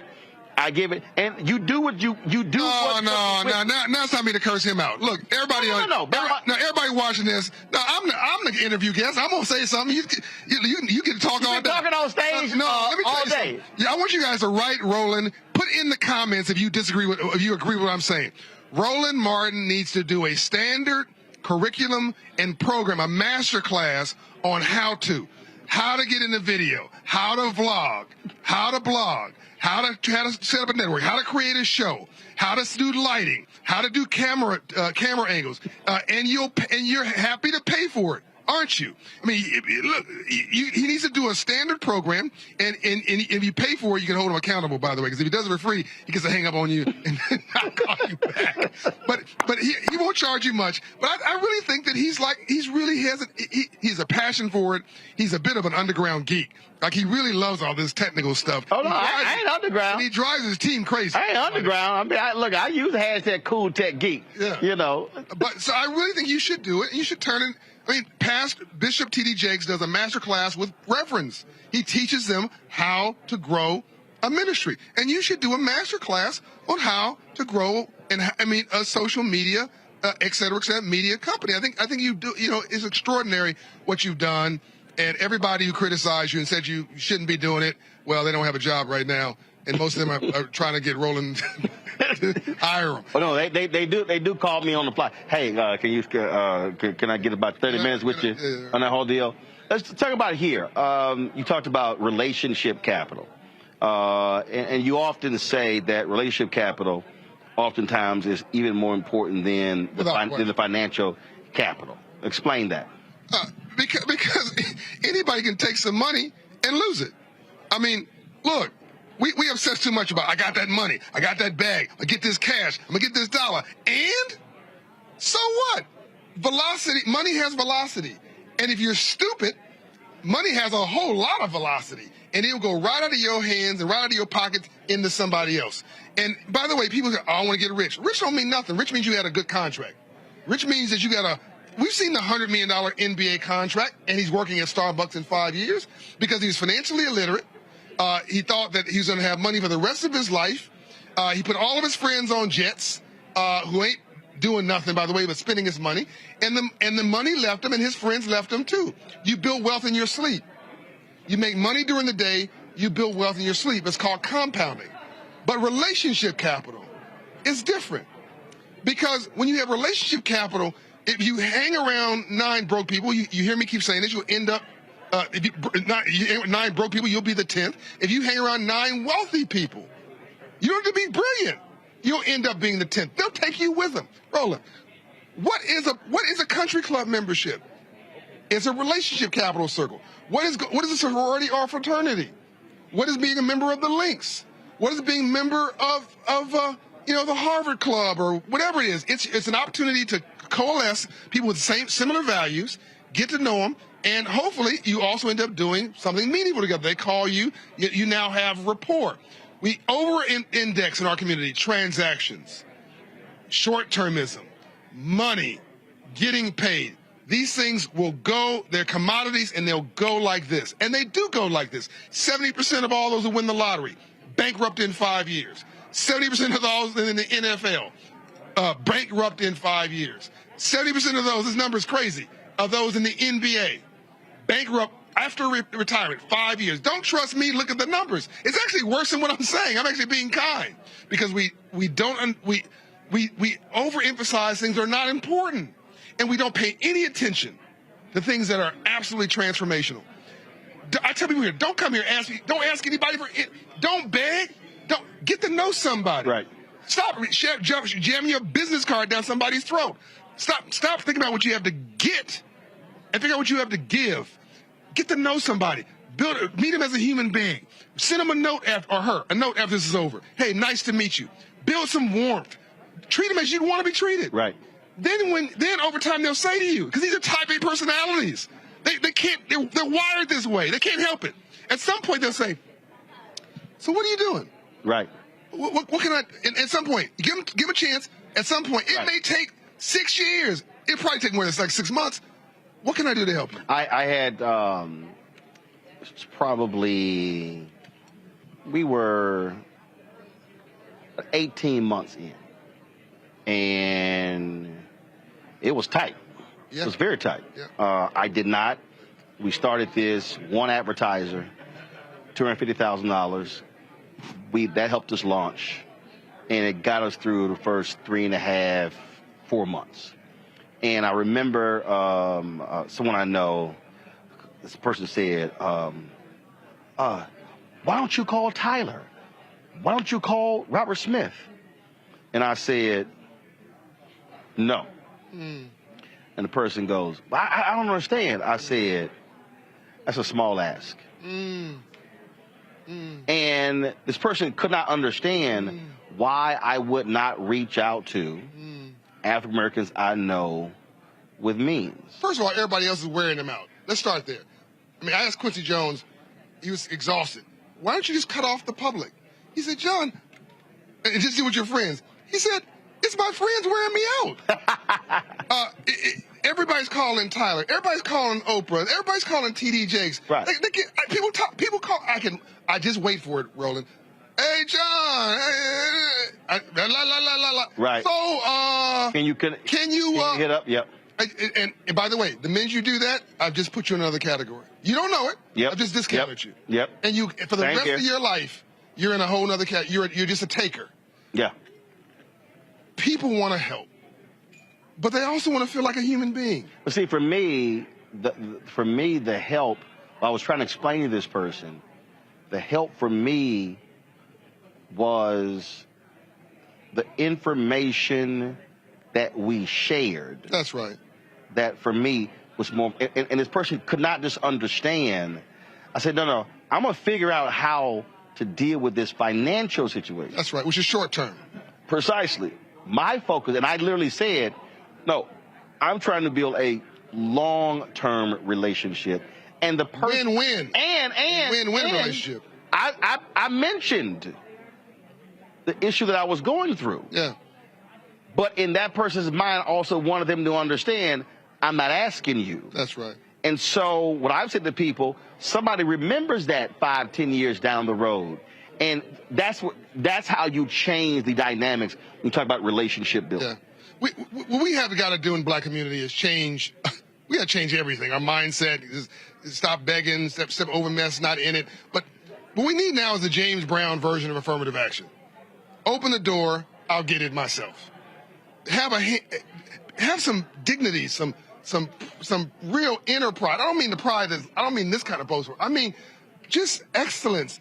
Believe in yourself and believe that if you do the right thing and you keep delivering, somebody's going to show up there and see and find value in it. That's been my experience. And I have lost money on deals, keeping my word to my investors, keeping my word to my partners. And every time I did that, in the short term, they didn't hook me up in the short term, and I didn't ask for it. But once they saw me execute, saw me deliver, every time they came back and asked me and offered me at least, Roland, 10 times more than what I would have asked them for. At least 10 times more. And it went on forever. Versus asking them for, can I get, $5,000? Can I get $100,000, even $100,000? Why are you going to ask a billionaire or a Fortune 500 company? Why would you use your relationship capital asking for something small like that? No. Build a true relationship or true, genuine friendship, and then do a big deal. Or, and I spoke at North Carolina A&T a couple of weeks ago, but I also said, you may never do a deal with that person. Right. And that's fine. And that's fine. You have a great friendship, by the way. And I think that's because I think a lot of times that's why I actually don't use the word networking. I hate the word networking. Because, it's a thinking word. Right. And so for me, I said build relationships. I said when I was a college student at Texas A&M, when we go to the National Association of Black Journalists Convention, my fellow students like, why are you not sitting with us? I'm like, hell, I know y'all. I said, why am I going to come here? Be uncomfortable. And sit with y'all. Go meet somebody you don't know. I know y'all at school. I'm going to go sit with people I don't even know. And if I sit at the table of 10 people and it's not, I'm going to get to know the other 9. Look, if you're walking through these halls, there are billionaires, multi-millionaires, Fortune 500 CEOs, heads of foundations walking the halls. The last thing they want to hear is a pitch. They don't want to hear a pitch. They don't want your business card. And you can even tell when you introduce, they're kind of like I ain't pitch you. Yeah. Disappoint them on their low expectation. Okay. Impress them on your excellence and know something about their business. Know something about their life. How's your family doing? It's called use Google. Thank you. Be interested in them as a human being. And then once you're talking to them, say, I know you're busy. I just want you to know my name. I'll send you another note. I thank you for the few minutes. Don't upset. Right. 2, 3, 10 minutes and let them go. Right. I'm busy. And they will remember that. Yeah. And they will appreciate it. I remember those who bug me. In the positive way. By the way. No. I remember those who bug me in the negative way. So if I see them again next year, run. Yeah, let me say that. I got to go to this. I know you do. Let me just say this. I got a bunch of billionaires waiting for me for dinner. I'm late. But let me say this. Every time Roland calls me, it's positive, and he's offering. He's offering to educate me. He's offering to instruct me. He's offering he's never calling me saying, will you, can you do. Roland Martin, Charlemagne, Bishop T.D. Jakes. I mean, these are names I'm just mentioning because you know the names. But I mean, I name a bunch of other people that are not household names. They're always giving. Nobody wants your drama. Nobody wants a taker. Nobody wants anybody negative. Why is it so complicated to understand? Nobody wants your potty mouth. Nobody wants you talking about people, talking down to people. Lift somebody up. That's it. And we can do it. And we can. We've been doing so much with so little for so long. Right. We can almost do anything with nothing. Imagine you take that sense of hustle with a positive perspective, resiliency and focus, and then we wrap it around AI, wrap it around the future of jobs, wrap it around finance where we aren't, wrap it around engineering where we aren't, wrap it around some area that's growing. How can you not lose? I mean, I'm sorry, how can you not win? How do you lose? I don't get it. It's simple math. Okay, I'm done. Time you go to dinner. They waiting. Yeah, he giving you the hook. He's it's time to go. I love you, Will. Love you, baby. Right. Appreciate it. I'll see you tomorrow. All right, then. Y'all, John Hope Bryant, founder of Operation Hope. Always good to see him, chat with them. Let me go to a break. I'm going to come back, chat with my panel. We still got some other pieces we got to run from here, but I do want to chat with the panel when we come back. You're watching Roland Martin Unfiltered right here on the Black Star Network. Next on The Black Table with me, Greg Carr. We featured the brand new work of Professor Angie Porter, which, simply put, is a revolutionary reframing of the African experience in this country. It's the one legal article everyone, and I mean everyone, should read. Professor Porter and Dr. Valencia Watkins, our legal roundtable team, join us to explore the paper that I guarantee is going to prompt a major aha moment in our culture. You crystallize it by saying, who are we to other people? Who are African people to others? Governance is our thing. Who are we to each other? The structures we create for ourselves, how we order the universe as African people. That's next on The Black Table, here on the Black Star Network. Hi, I'm Dr. Jackie Hood Martin, and I have a question for you. Ever feel as if your life is teetering and the weight and pressure of the world is consistently on your shoulders? Well, let me tell you, living a balanced life isn't easy. Join me each Tuesday on Black Star Network for a Balanced Life with Dr. Jackie. We'll laugh together, cry together, pull ourselves together, and cheer each other on. So join me for new shows each Tuesday on Black Star Network, A Balanced Life with Dr. Jackie.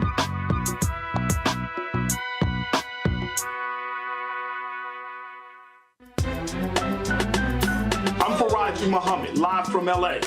And this is The Culture. The Culture is a two-way conversation. You and me. We talk about the stories, politics, the good, the bad, and the downright ugly. So join our community every day at 3 p.m. Eastern and let your voice be heard. Hey, we're all in this together. So let's talk about it and see what kind of trouble we can get into. It's The Culture, weekdays at 3, only on the Black Star Network.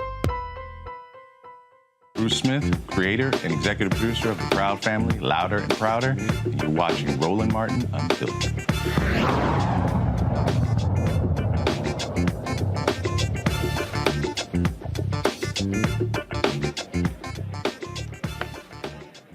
All right, folks, welcome back to Roland Martin Unfiltered. Bring my panel back in, Julian Amakongo and Toran. You know what, Julian, I think something that John said that I really believe stands out and really believe is important. You're an economist. When you talk about if you got 9 broke people, if there's 9 broke people, you're gonna be the 10th broke person. I think so much of what we often deal with when we talk about poverty is also a poverty mindset. When we talk about there are people who are fixated on money. That's also a mindset. But it's also, I just think so much is also a lack of access to information that drives so much of what we have to deal with. And that's where, Captain Hughes always came to coin the phrase, information is power. And it's absolutely true. And there's right information, there's wrong information, good information and bad information. You're absolutely right, Roland. And information is power. That's the crux of it. I mean, there's so many things that our people don't know. And part of us not knowing is not our ignorance. It's people deliberately keeping information from us. But that was then and this is now. We cannot blame the man for what we don't know. When you got Google, you got the internet, you can investigate any kind of financial instrument to find out what you need. So we need to get back to having people, back in my day, which was a long time ago. But I remember we used to do study groups. So we drive up and down 95 from Boston to D.C. to sit with people and talk about a book. We need to be doing that kind of thing these days about money. Talk about, how we save, how we spend, what we could do differently, what we could do better, getting ourselves out of the predatory capitalist mindset that you got to spend. Now, I don't understand how we've got these great economic numbers. The unemployment rate is low. We've got the inflation is dropping, and you've got folks who don't get it, and they believe that the economy is bad. But I did a radio show this morning. I said, how y'all doing? Help me out. who's doing, nobody called and said they were doing bad. One sister called and said she was between jobs, but she had enough money to not work for another year. But so we get this negative. So I like what John Hope Bryant is doing, but I've always liked his work. I think that he really is one of our beacons. But making the case for optimism really says, what's the negativity thing that goes through Black people's minds, and how can we flip it?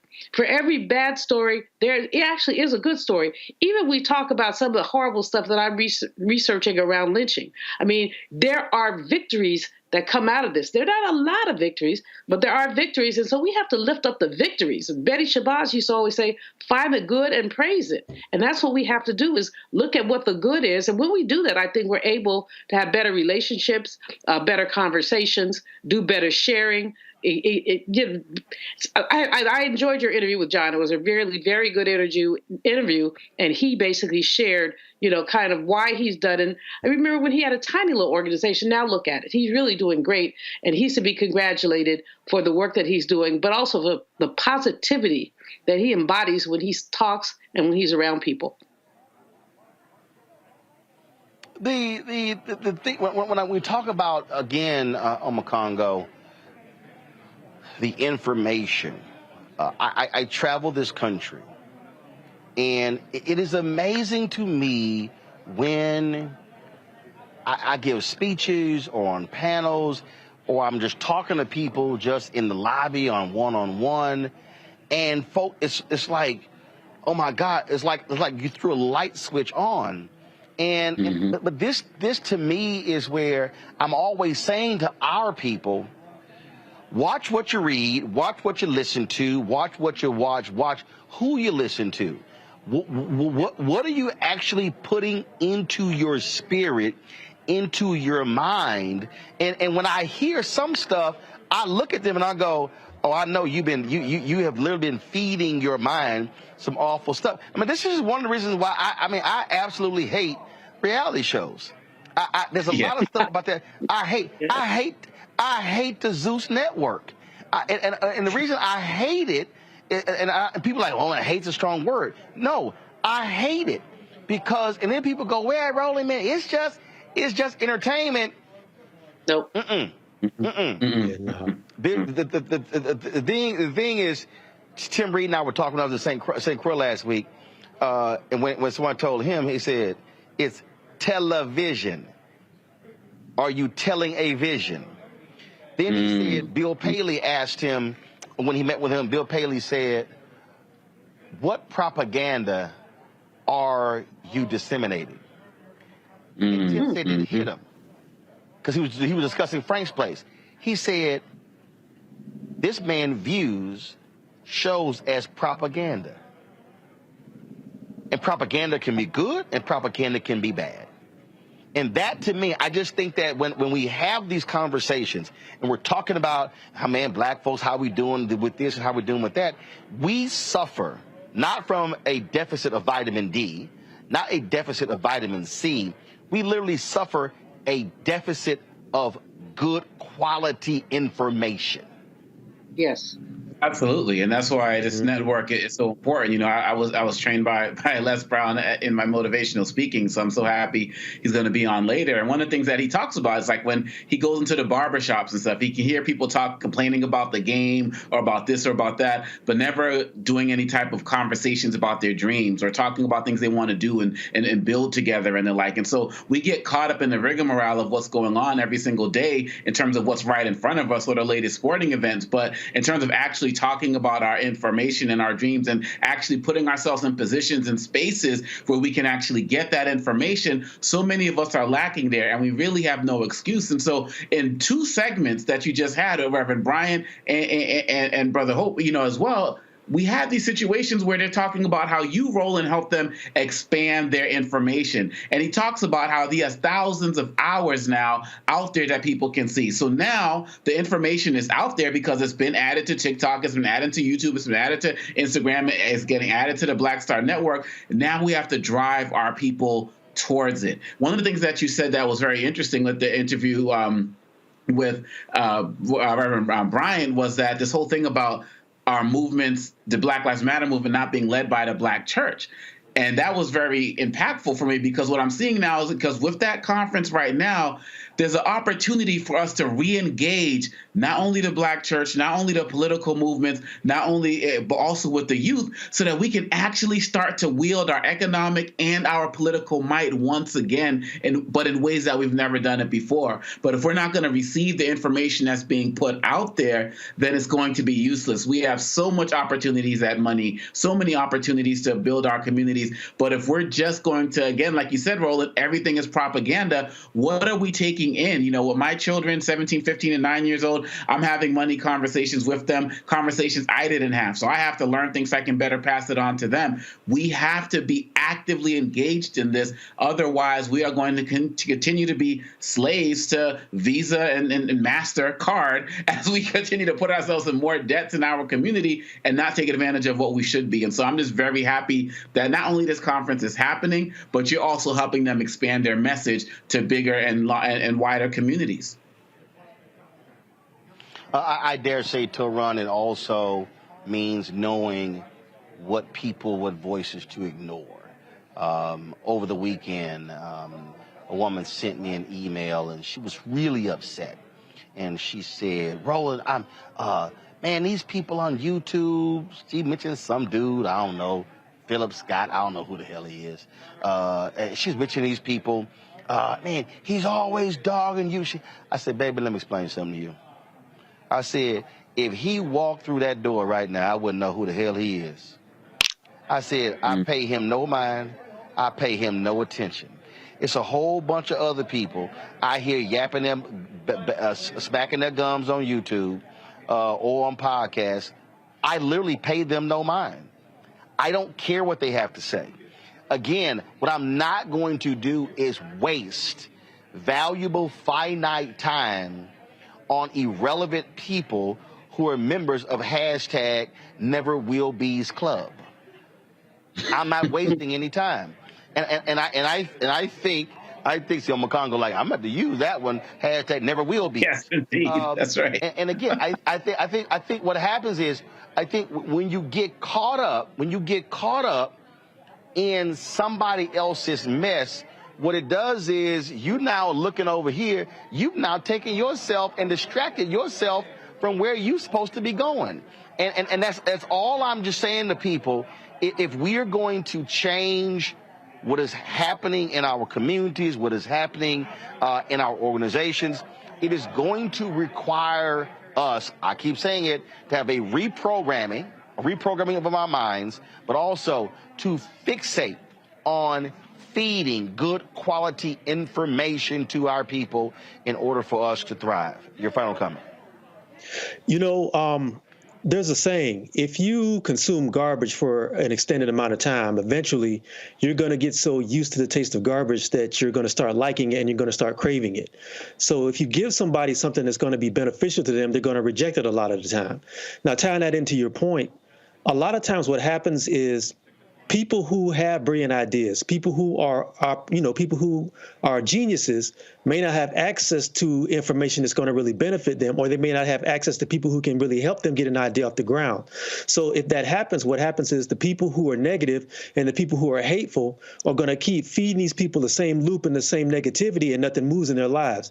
I think also what happens too, we got to be real about this, there is all too often too much gatekeeping in a lot of people who are successful, where they don't reach back and try to help people who they find who have good ideas and have a conversation with them. That's why it's good for people who have made it in a certain industry, or people who have been able to be successful, to be able to link with people who are brilliant or maybe have an idea and have a conversation with them on a one-to-one level and be able to say, okay, this is your idea. This is what I've done along the similar lines of your idea. Maybe we can build this way, or if I can't build with you, maybe I can introduce you to somebody who can build with you. That has to happen as well. It can't just be top down. These things have to be lateral if we're going to advance as a people and start building up capital that we can generate in the community to build businesses and to create relationships that people can build with each other. That has to happen too.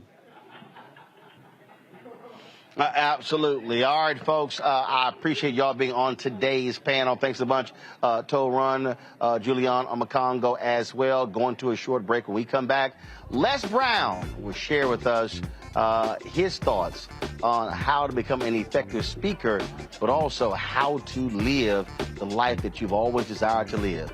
You're watching Roland Martin Unfiltered, broadcasting live from the Global Hope Forum here in Atlanta, right here on the Black Star Network.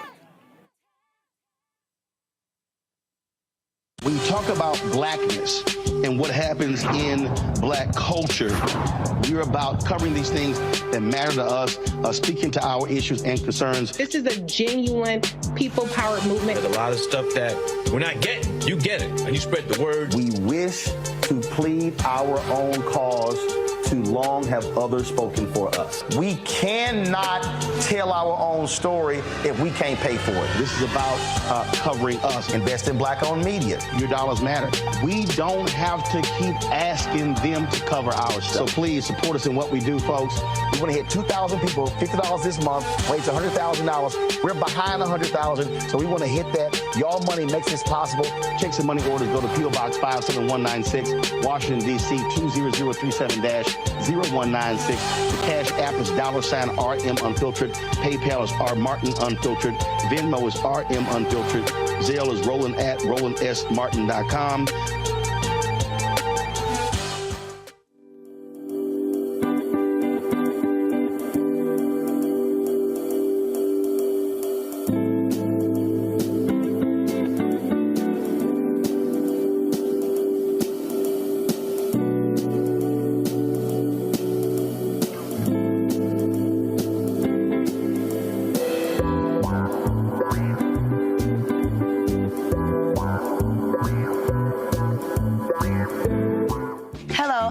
J. Parker, truly proud of the Proud Family. I am Tommy Davidson. I play Oscar on Proud Family, Louder and Proud. Hi, I'm Jo Marie Payton, voice of Sugar Mama on Disney's Louder and Prouder, Disney Plus. And I'm with Roland Martin on Unfiltered.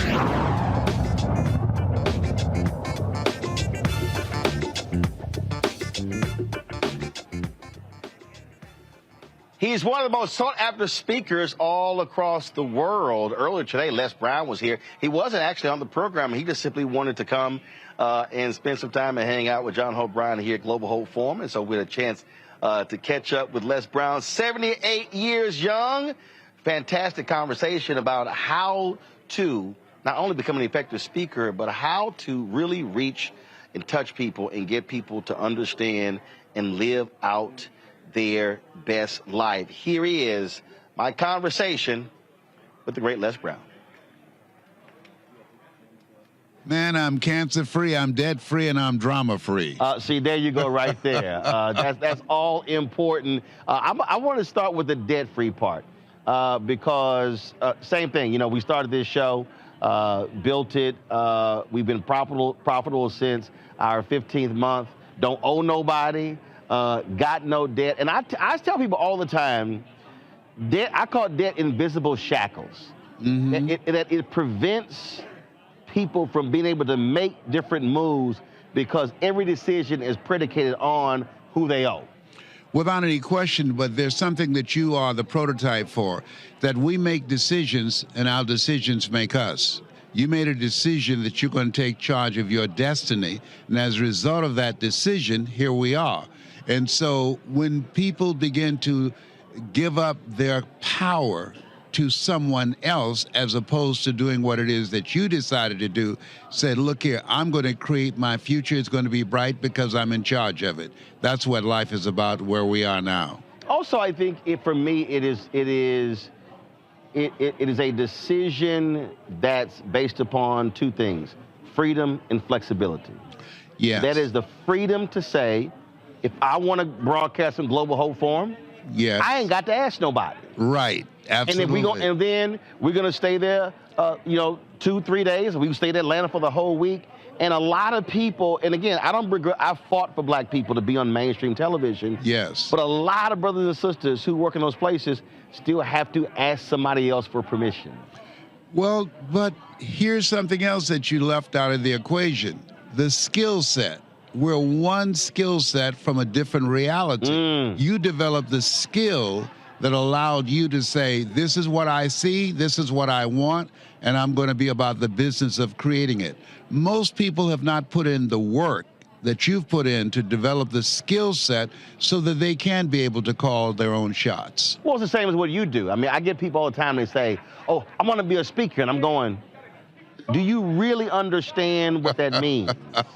And then when you begin to start talking to them, and they go, yeah, you know, but I can do that. I said, oh, so I remember I asked this one woman, I said, well, let me ask you a question. I said, when the audience start doing the butt dance, then what are you going to do? She's like, what's the butt dance? I said, well, that's when they're sitting here and they start moving and the noise and the level in the room go up. I said, and you want to lose the room, what you going to do? She's like, I don't know, what you talking about?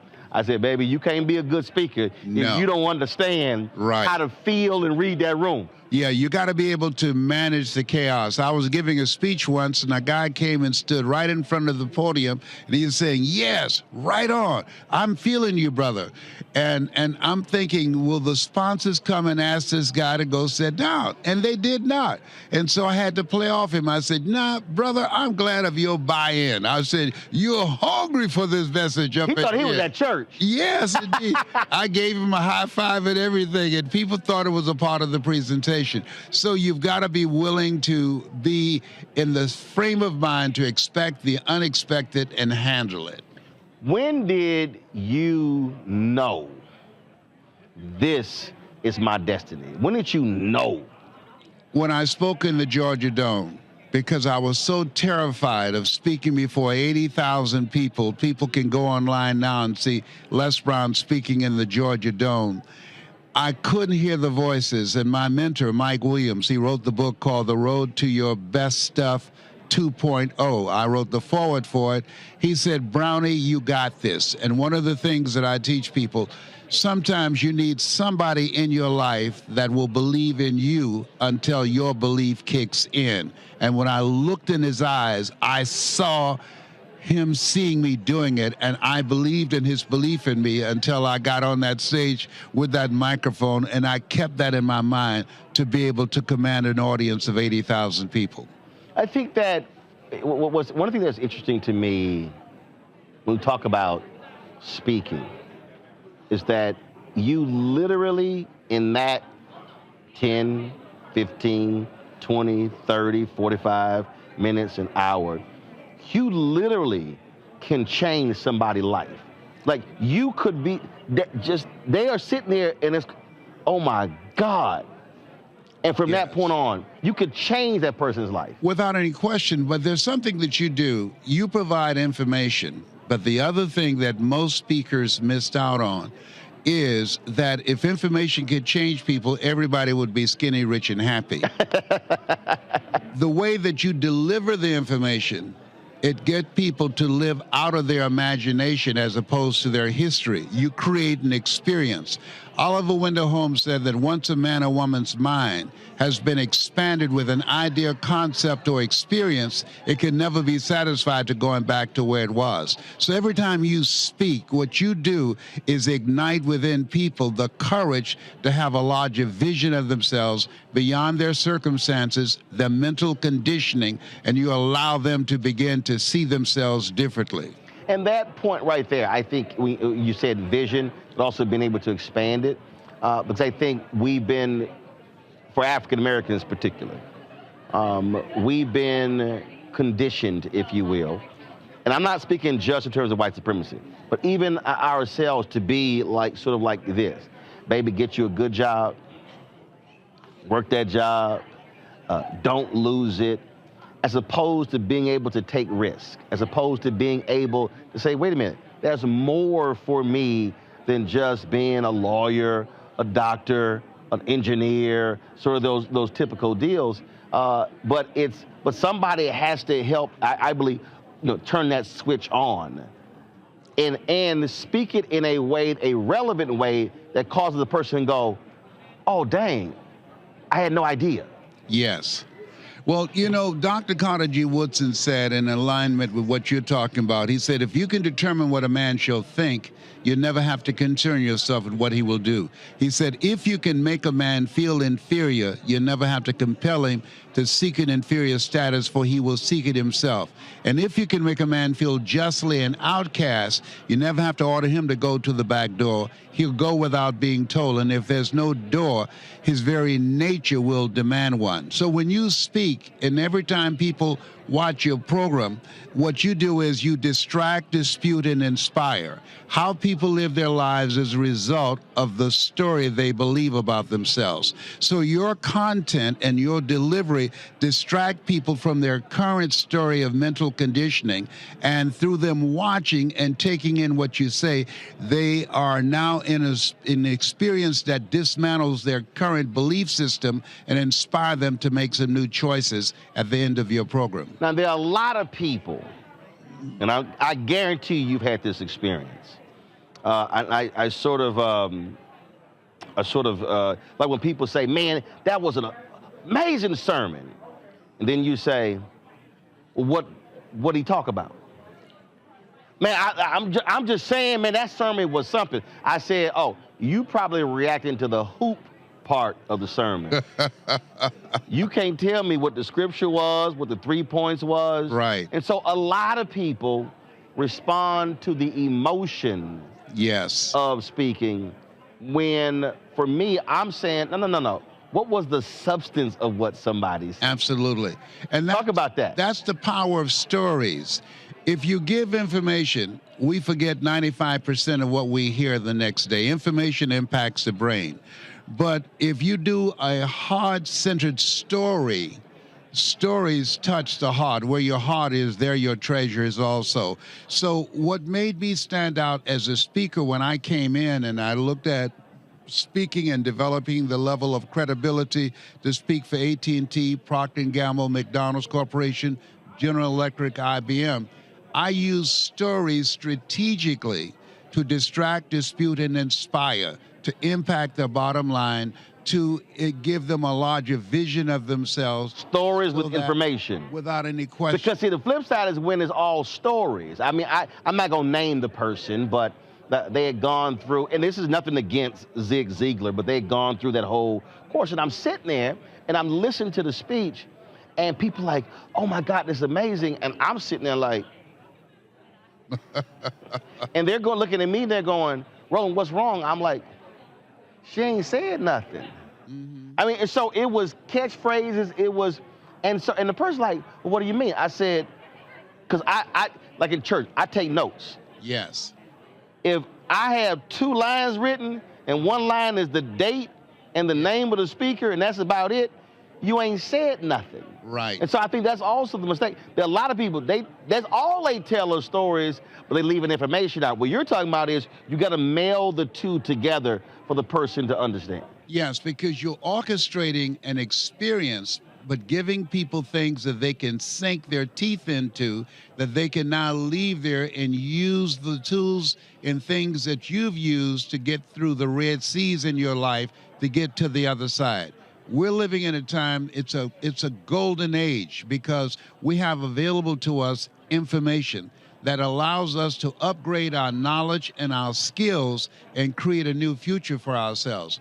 But most people won't put in the time or the effort to develop themselves and to do what you've done. And this is what this thing called life is about. Commit thy works unto the Lord, and thy thoughts shall be established. The internal work and the external work in order to create a new reality for yourself. Have you been in a situation before where you're clear what you're going to talk about, you've laid it all out, you understand how you're going to do it, but then you walk into the room and the room begins to speak to you and you feel the room, and then God gives you something totally different and you say, I got to throw that thing out, and then somebody goes, how did you know we were dealing with that problem? Because the room spoke to you. I'm glad you mentioned that, because what I train speakers to do, and this is where I am, we learn, we earn, we pass it on. Never let what you want to say get in the way of what the audience needs to hear. So you have to conduct communications intelligence. I give a needs assessment to find out what they're looking for. What is it that keeps them up at night? What is it that's stressing them out? And what is it, the unspoken conversation that you want me to deliver that can impact the audience's psyche? And so never walk into a room where you have not taken the time to do your homework, to do due diligence, to find out who they are. And all that get understanding so that when you speak, you're speaking to where they are, not where you think they might be. See, for me, you know this, so and they're like, Mr. Brown, we have the room for you, whatever. And I go, no, I'm good. Or they won't take you through. I'm like, no, we're gonna go through the main room. And they'll tell, they're like, but it's crowded. I'm like, I know. What they don't understand is I'm actually feeling the room. Yes. Like when I'm walking through, discernment is happening, and I tell them, I said, I can't feel nothing if I'm back here in a room by myself. You're absolutely right. I want to be in. Yeah, but what I also do is ask questions. Oh, yes. I talk to 4 or 5 people. If you were in my position, what is it that you feel that this audience needs to hear that perhaps I'm not aware of right now? So that I will match what I have to share with what's in the audience, the thinking that's there, as well as the thinking of the person who wrote that check for me to be there. Have you ever had a situation where the person who invited you wanted you to follow this, and this? Yes. And then when you went up there, you didn't follow this, and this. And that person had an attitude, but the whole room loved it. Yes, well, the good thing about what I do is I'm able to speak extemporaneously. I can take what you tell me that I need to say, and I can make it my own and create value and alignment, relatedness, and connection. You can't correct unless you connect. So when you speak, the goal is to have the audience to relate to you, to feel you, and to connect with you, so you can now make them begin to see other options of how they can show up on their job or the work that they're doing or the business that they're running. How do you use humor? And the reason I say that, typically when I speak, they will read the bio. And so, okay, now it's time to speak. So they read the bio, and so the whole room is like this here. And what being a life member of Alpha, is typically going to be some Omega and Kappa in the room who going to talk trash. And so I talk smack from the mic.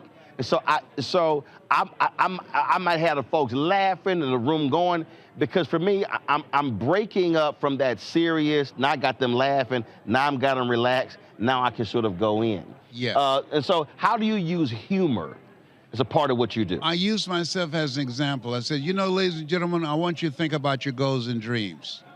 What is it that you see that you bring that has value for the marketplace?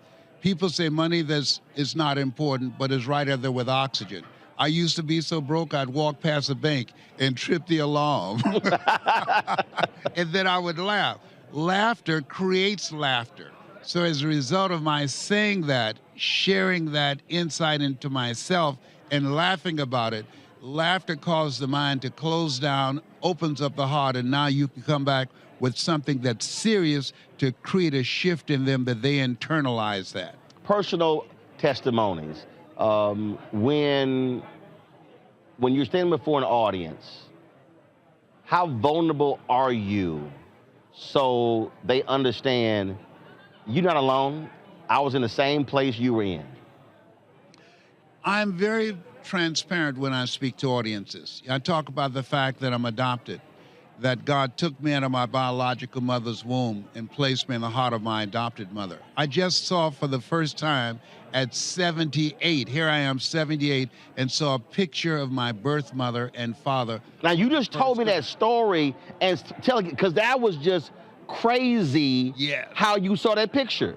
Yes, and so what happened was my birth mother came to hear me speak at a church, a lady named Dr. Barbara King, who made her transition. Knew it well? Hillside Spiritual Center. Big tall sister. Yes, Dr. King. 6'7", yes, right. And so my birth mother was there with one of my nieces. She knew me, but I did not know her. At the end of my speech, she came up to me, my niece said, and gave me a picture and said, "Put this in your pocket," and she walked away. And my son said, "Dad, look at it." And I looked at it. It was a picture of me and my twin brother, Wesley. And I said, "Ma'am, who are you? Where did you get this from?" And she just turned and she waved at me and she kept going.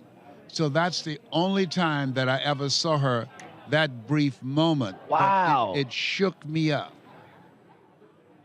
That was the only time. I didn't know who she was. And then you found out that she was a speaker. Yes. My niece said, "Your mother, Dorothy Bell Rucker, was the motivational speaker, and your grandmother," they have a museum called the Beulah Rucker Museum in Gainesville, Georgia. She was a speaker with Mary McLeod Bethune. And so they traveled together. So I always wondered, where did I get this hunger to want to speak to people? But I have two brothers who don't speak at all. She raised them. So I believe that all of us have greatness within us, but you've got to be willing to put in the work, just as you have, to cultivate it and to develop it so you can answer the call on your life. A job is what you get paid for. A calling is what you're made for. I got to ask you this here, understanding worth, because I've been there. I guarantee you've been there. Somebody call you and you give them your number. Yes. Why you got to do it for this? Because that's my number. Right. I put butts in the seat. This is what I do. And I get calls all the time, brothers, but especially a lot of sisters, who they want them to speak on panels, speak to corporations, stuff along those lines, and they play them small. And I tell folk, you've got to make sure that you understand your worth, but you also understand that you do not overstate your worth, that you know exactly what your number is to deliver what they're looking for. Yes, and I say to people, I don't determine my value based upon your budget.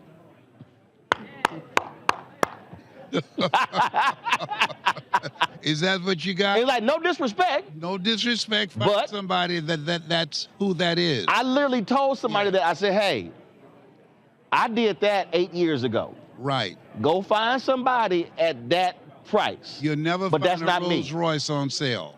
No. And that's not being arrogant. Absolutely not. No, we buy what we want and we beg for what we need. We spend millions of dollars for entertainment. But when it comes to things that will educate us, that will empower us, that will give us the mindset and the skill set to carve out a new future, now you want a bargain basement deal. No. The more they pay, the more they pay attention. Absolutely. Absolutely. And a lot of our people get afraid. I mean, I can't ask for that, because they're actually afraid of the no. I said, no. When you know what your number is, and when you know what you're going to deliver, I said, if they say, "Well, that's too much," you go, "Have a nice day." Yeah, well, first of all, money is not the issue. The issue is whether or not they're willing to be resourceful enough to find a sponsor that will pay what you're worth. Toy Salter on my team, she told many people, "Y'all need to go find y'all another sponsor y'all want to bring in Roland." And the crazy thing is, because I tell people, I know what I'm going to do. Yeah, and when Beyonce comes to town, they don't call and try and get a discount. No, they pay whatever is required. Or I say this about for black businesses. That scene from I think it was I'm Gonna Get You, sucker Chris Rock. How much for an order of ribs? You get the price. He's like, "Well, give me one." And folks sit here and then look, well, why do I have to pay for that? But as you said, it's value. What is this person going to do when they come here? One of my granddaughters came to me and said, "Dad, I want to go see Beyonce." "Grandpa," they call me Papa. I say, "Fantastic. It's $600. Will you help me?" I said, "No." I said, "If you're going to a seminar, yeah." Boom. But going for some entertainment, $600? No. For one ticket. You're doing that. No, I'm not doing that. Make it happen, baby. Make it happen. Wait a minute. You say, I'll pay for you to go to the seminar. Yes. That's going to help you make the money to pay for that $600 ticket. Come on now. Yes. Absolutely. That's the name of the game. What, at your age, what is it that you would love to do that you've yet to do? I have yet to train the number of speakers that I want to impact the world, to leave a legacy. We learn, we earn, we pass it on. T.D. Jakes said something I agree with. He said, there's no success without successors. So my goal now is to teach those who have the hunger. You got to be hungry. That's right. To be able to make a difference in life. The hunger and the work ethic. Absolutely, the work ethic, and to leverage their knowledge in their presentation so that they can have a greater impact and to live a life that will outlive them. That's what my goal is at this stage of my life, at 78, finding people who want to do that, looking for the few. The road to life is straight and narrow, and few there be that find it, because the few are the ones that are going to make the difference. The masses have never done it. Well, for the folks who are watching, I mean, a few months ago, you called me out the blue. Yes. And I was like, who called me from Las Vegas? It was Nevada numbers. And that was one thing we talked about. And you said exactly what you said, that I want to, all this knowledge that I have, pass it on for somebody else to use. And So you that's said, why I want us to work together to do something, because it's about collaboration today. 72% of corporations are striking strategic collaborations to make a greater impact. And that is the one area where the criticism I have, most black businesses are not. And I've been saying, look, before I started this, I went to every major black media company. Urban One, Essence, Blavity, Black Enterprise, all of them saying, this is what I'm planning to do, which you don't do. It's not like there was competition there. Right. Nobody wanted to partner. And I said, not a problem. I'm going to still do it. And I believe that's one of the reasons why most of our black-owned businesses are still small, are largely one employee, is this unwillingness to partner, to do joint ventures, to work together to achieve scale. Yeah, you're absolutely right. Today, what we have to do now is teach people how to earn non-performance income. I'm earning money as I talk to you right now. Explain that.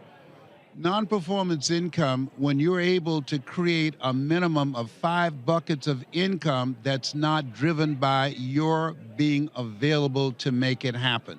So I make money off the products that I create. I make money off the trainers that I create to go to corporations and do work. I make money off my intellectual capital.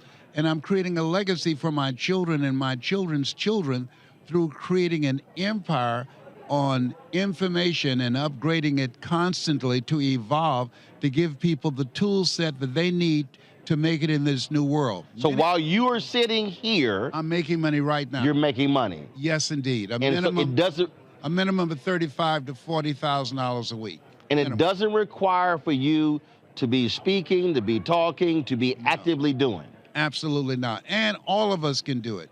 We just haven't been coached on how to do it, and we haven't had the tools. We're going from brick and mortar to click and order. So we have the tools now to do more than we can ever begin to imagine. As they say, eye has not seen, ear has not heard, nor is it in the heart of mankind what we're able to do if we use what's available to us. Well, Les, it's great to finally get a chance to chat with you. Can't wait to see what we do together. And like you said, it's about being able to empower next generation and then passing that information on to be able to build and build and build. Thank you, and thank you for who you are and the commitment and the stand that you've taken with your life. And to your viewers, bye for now. Appreciate it. Thank you.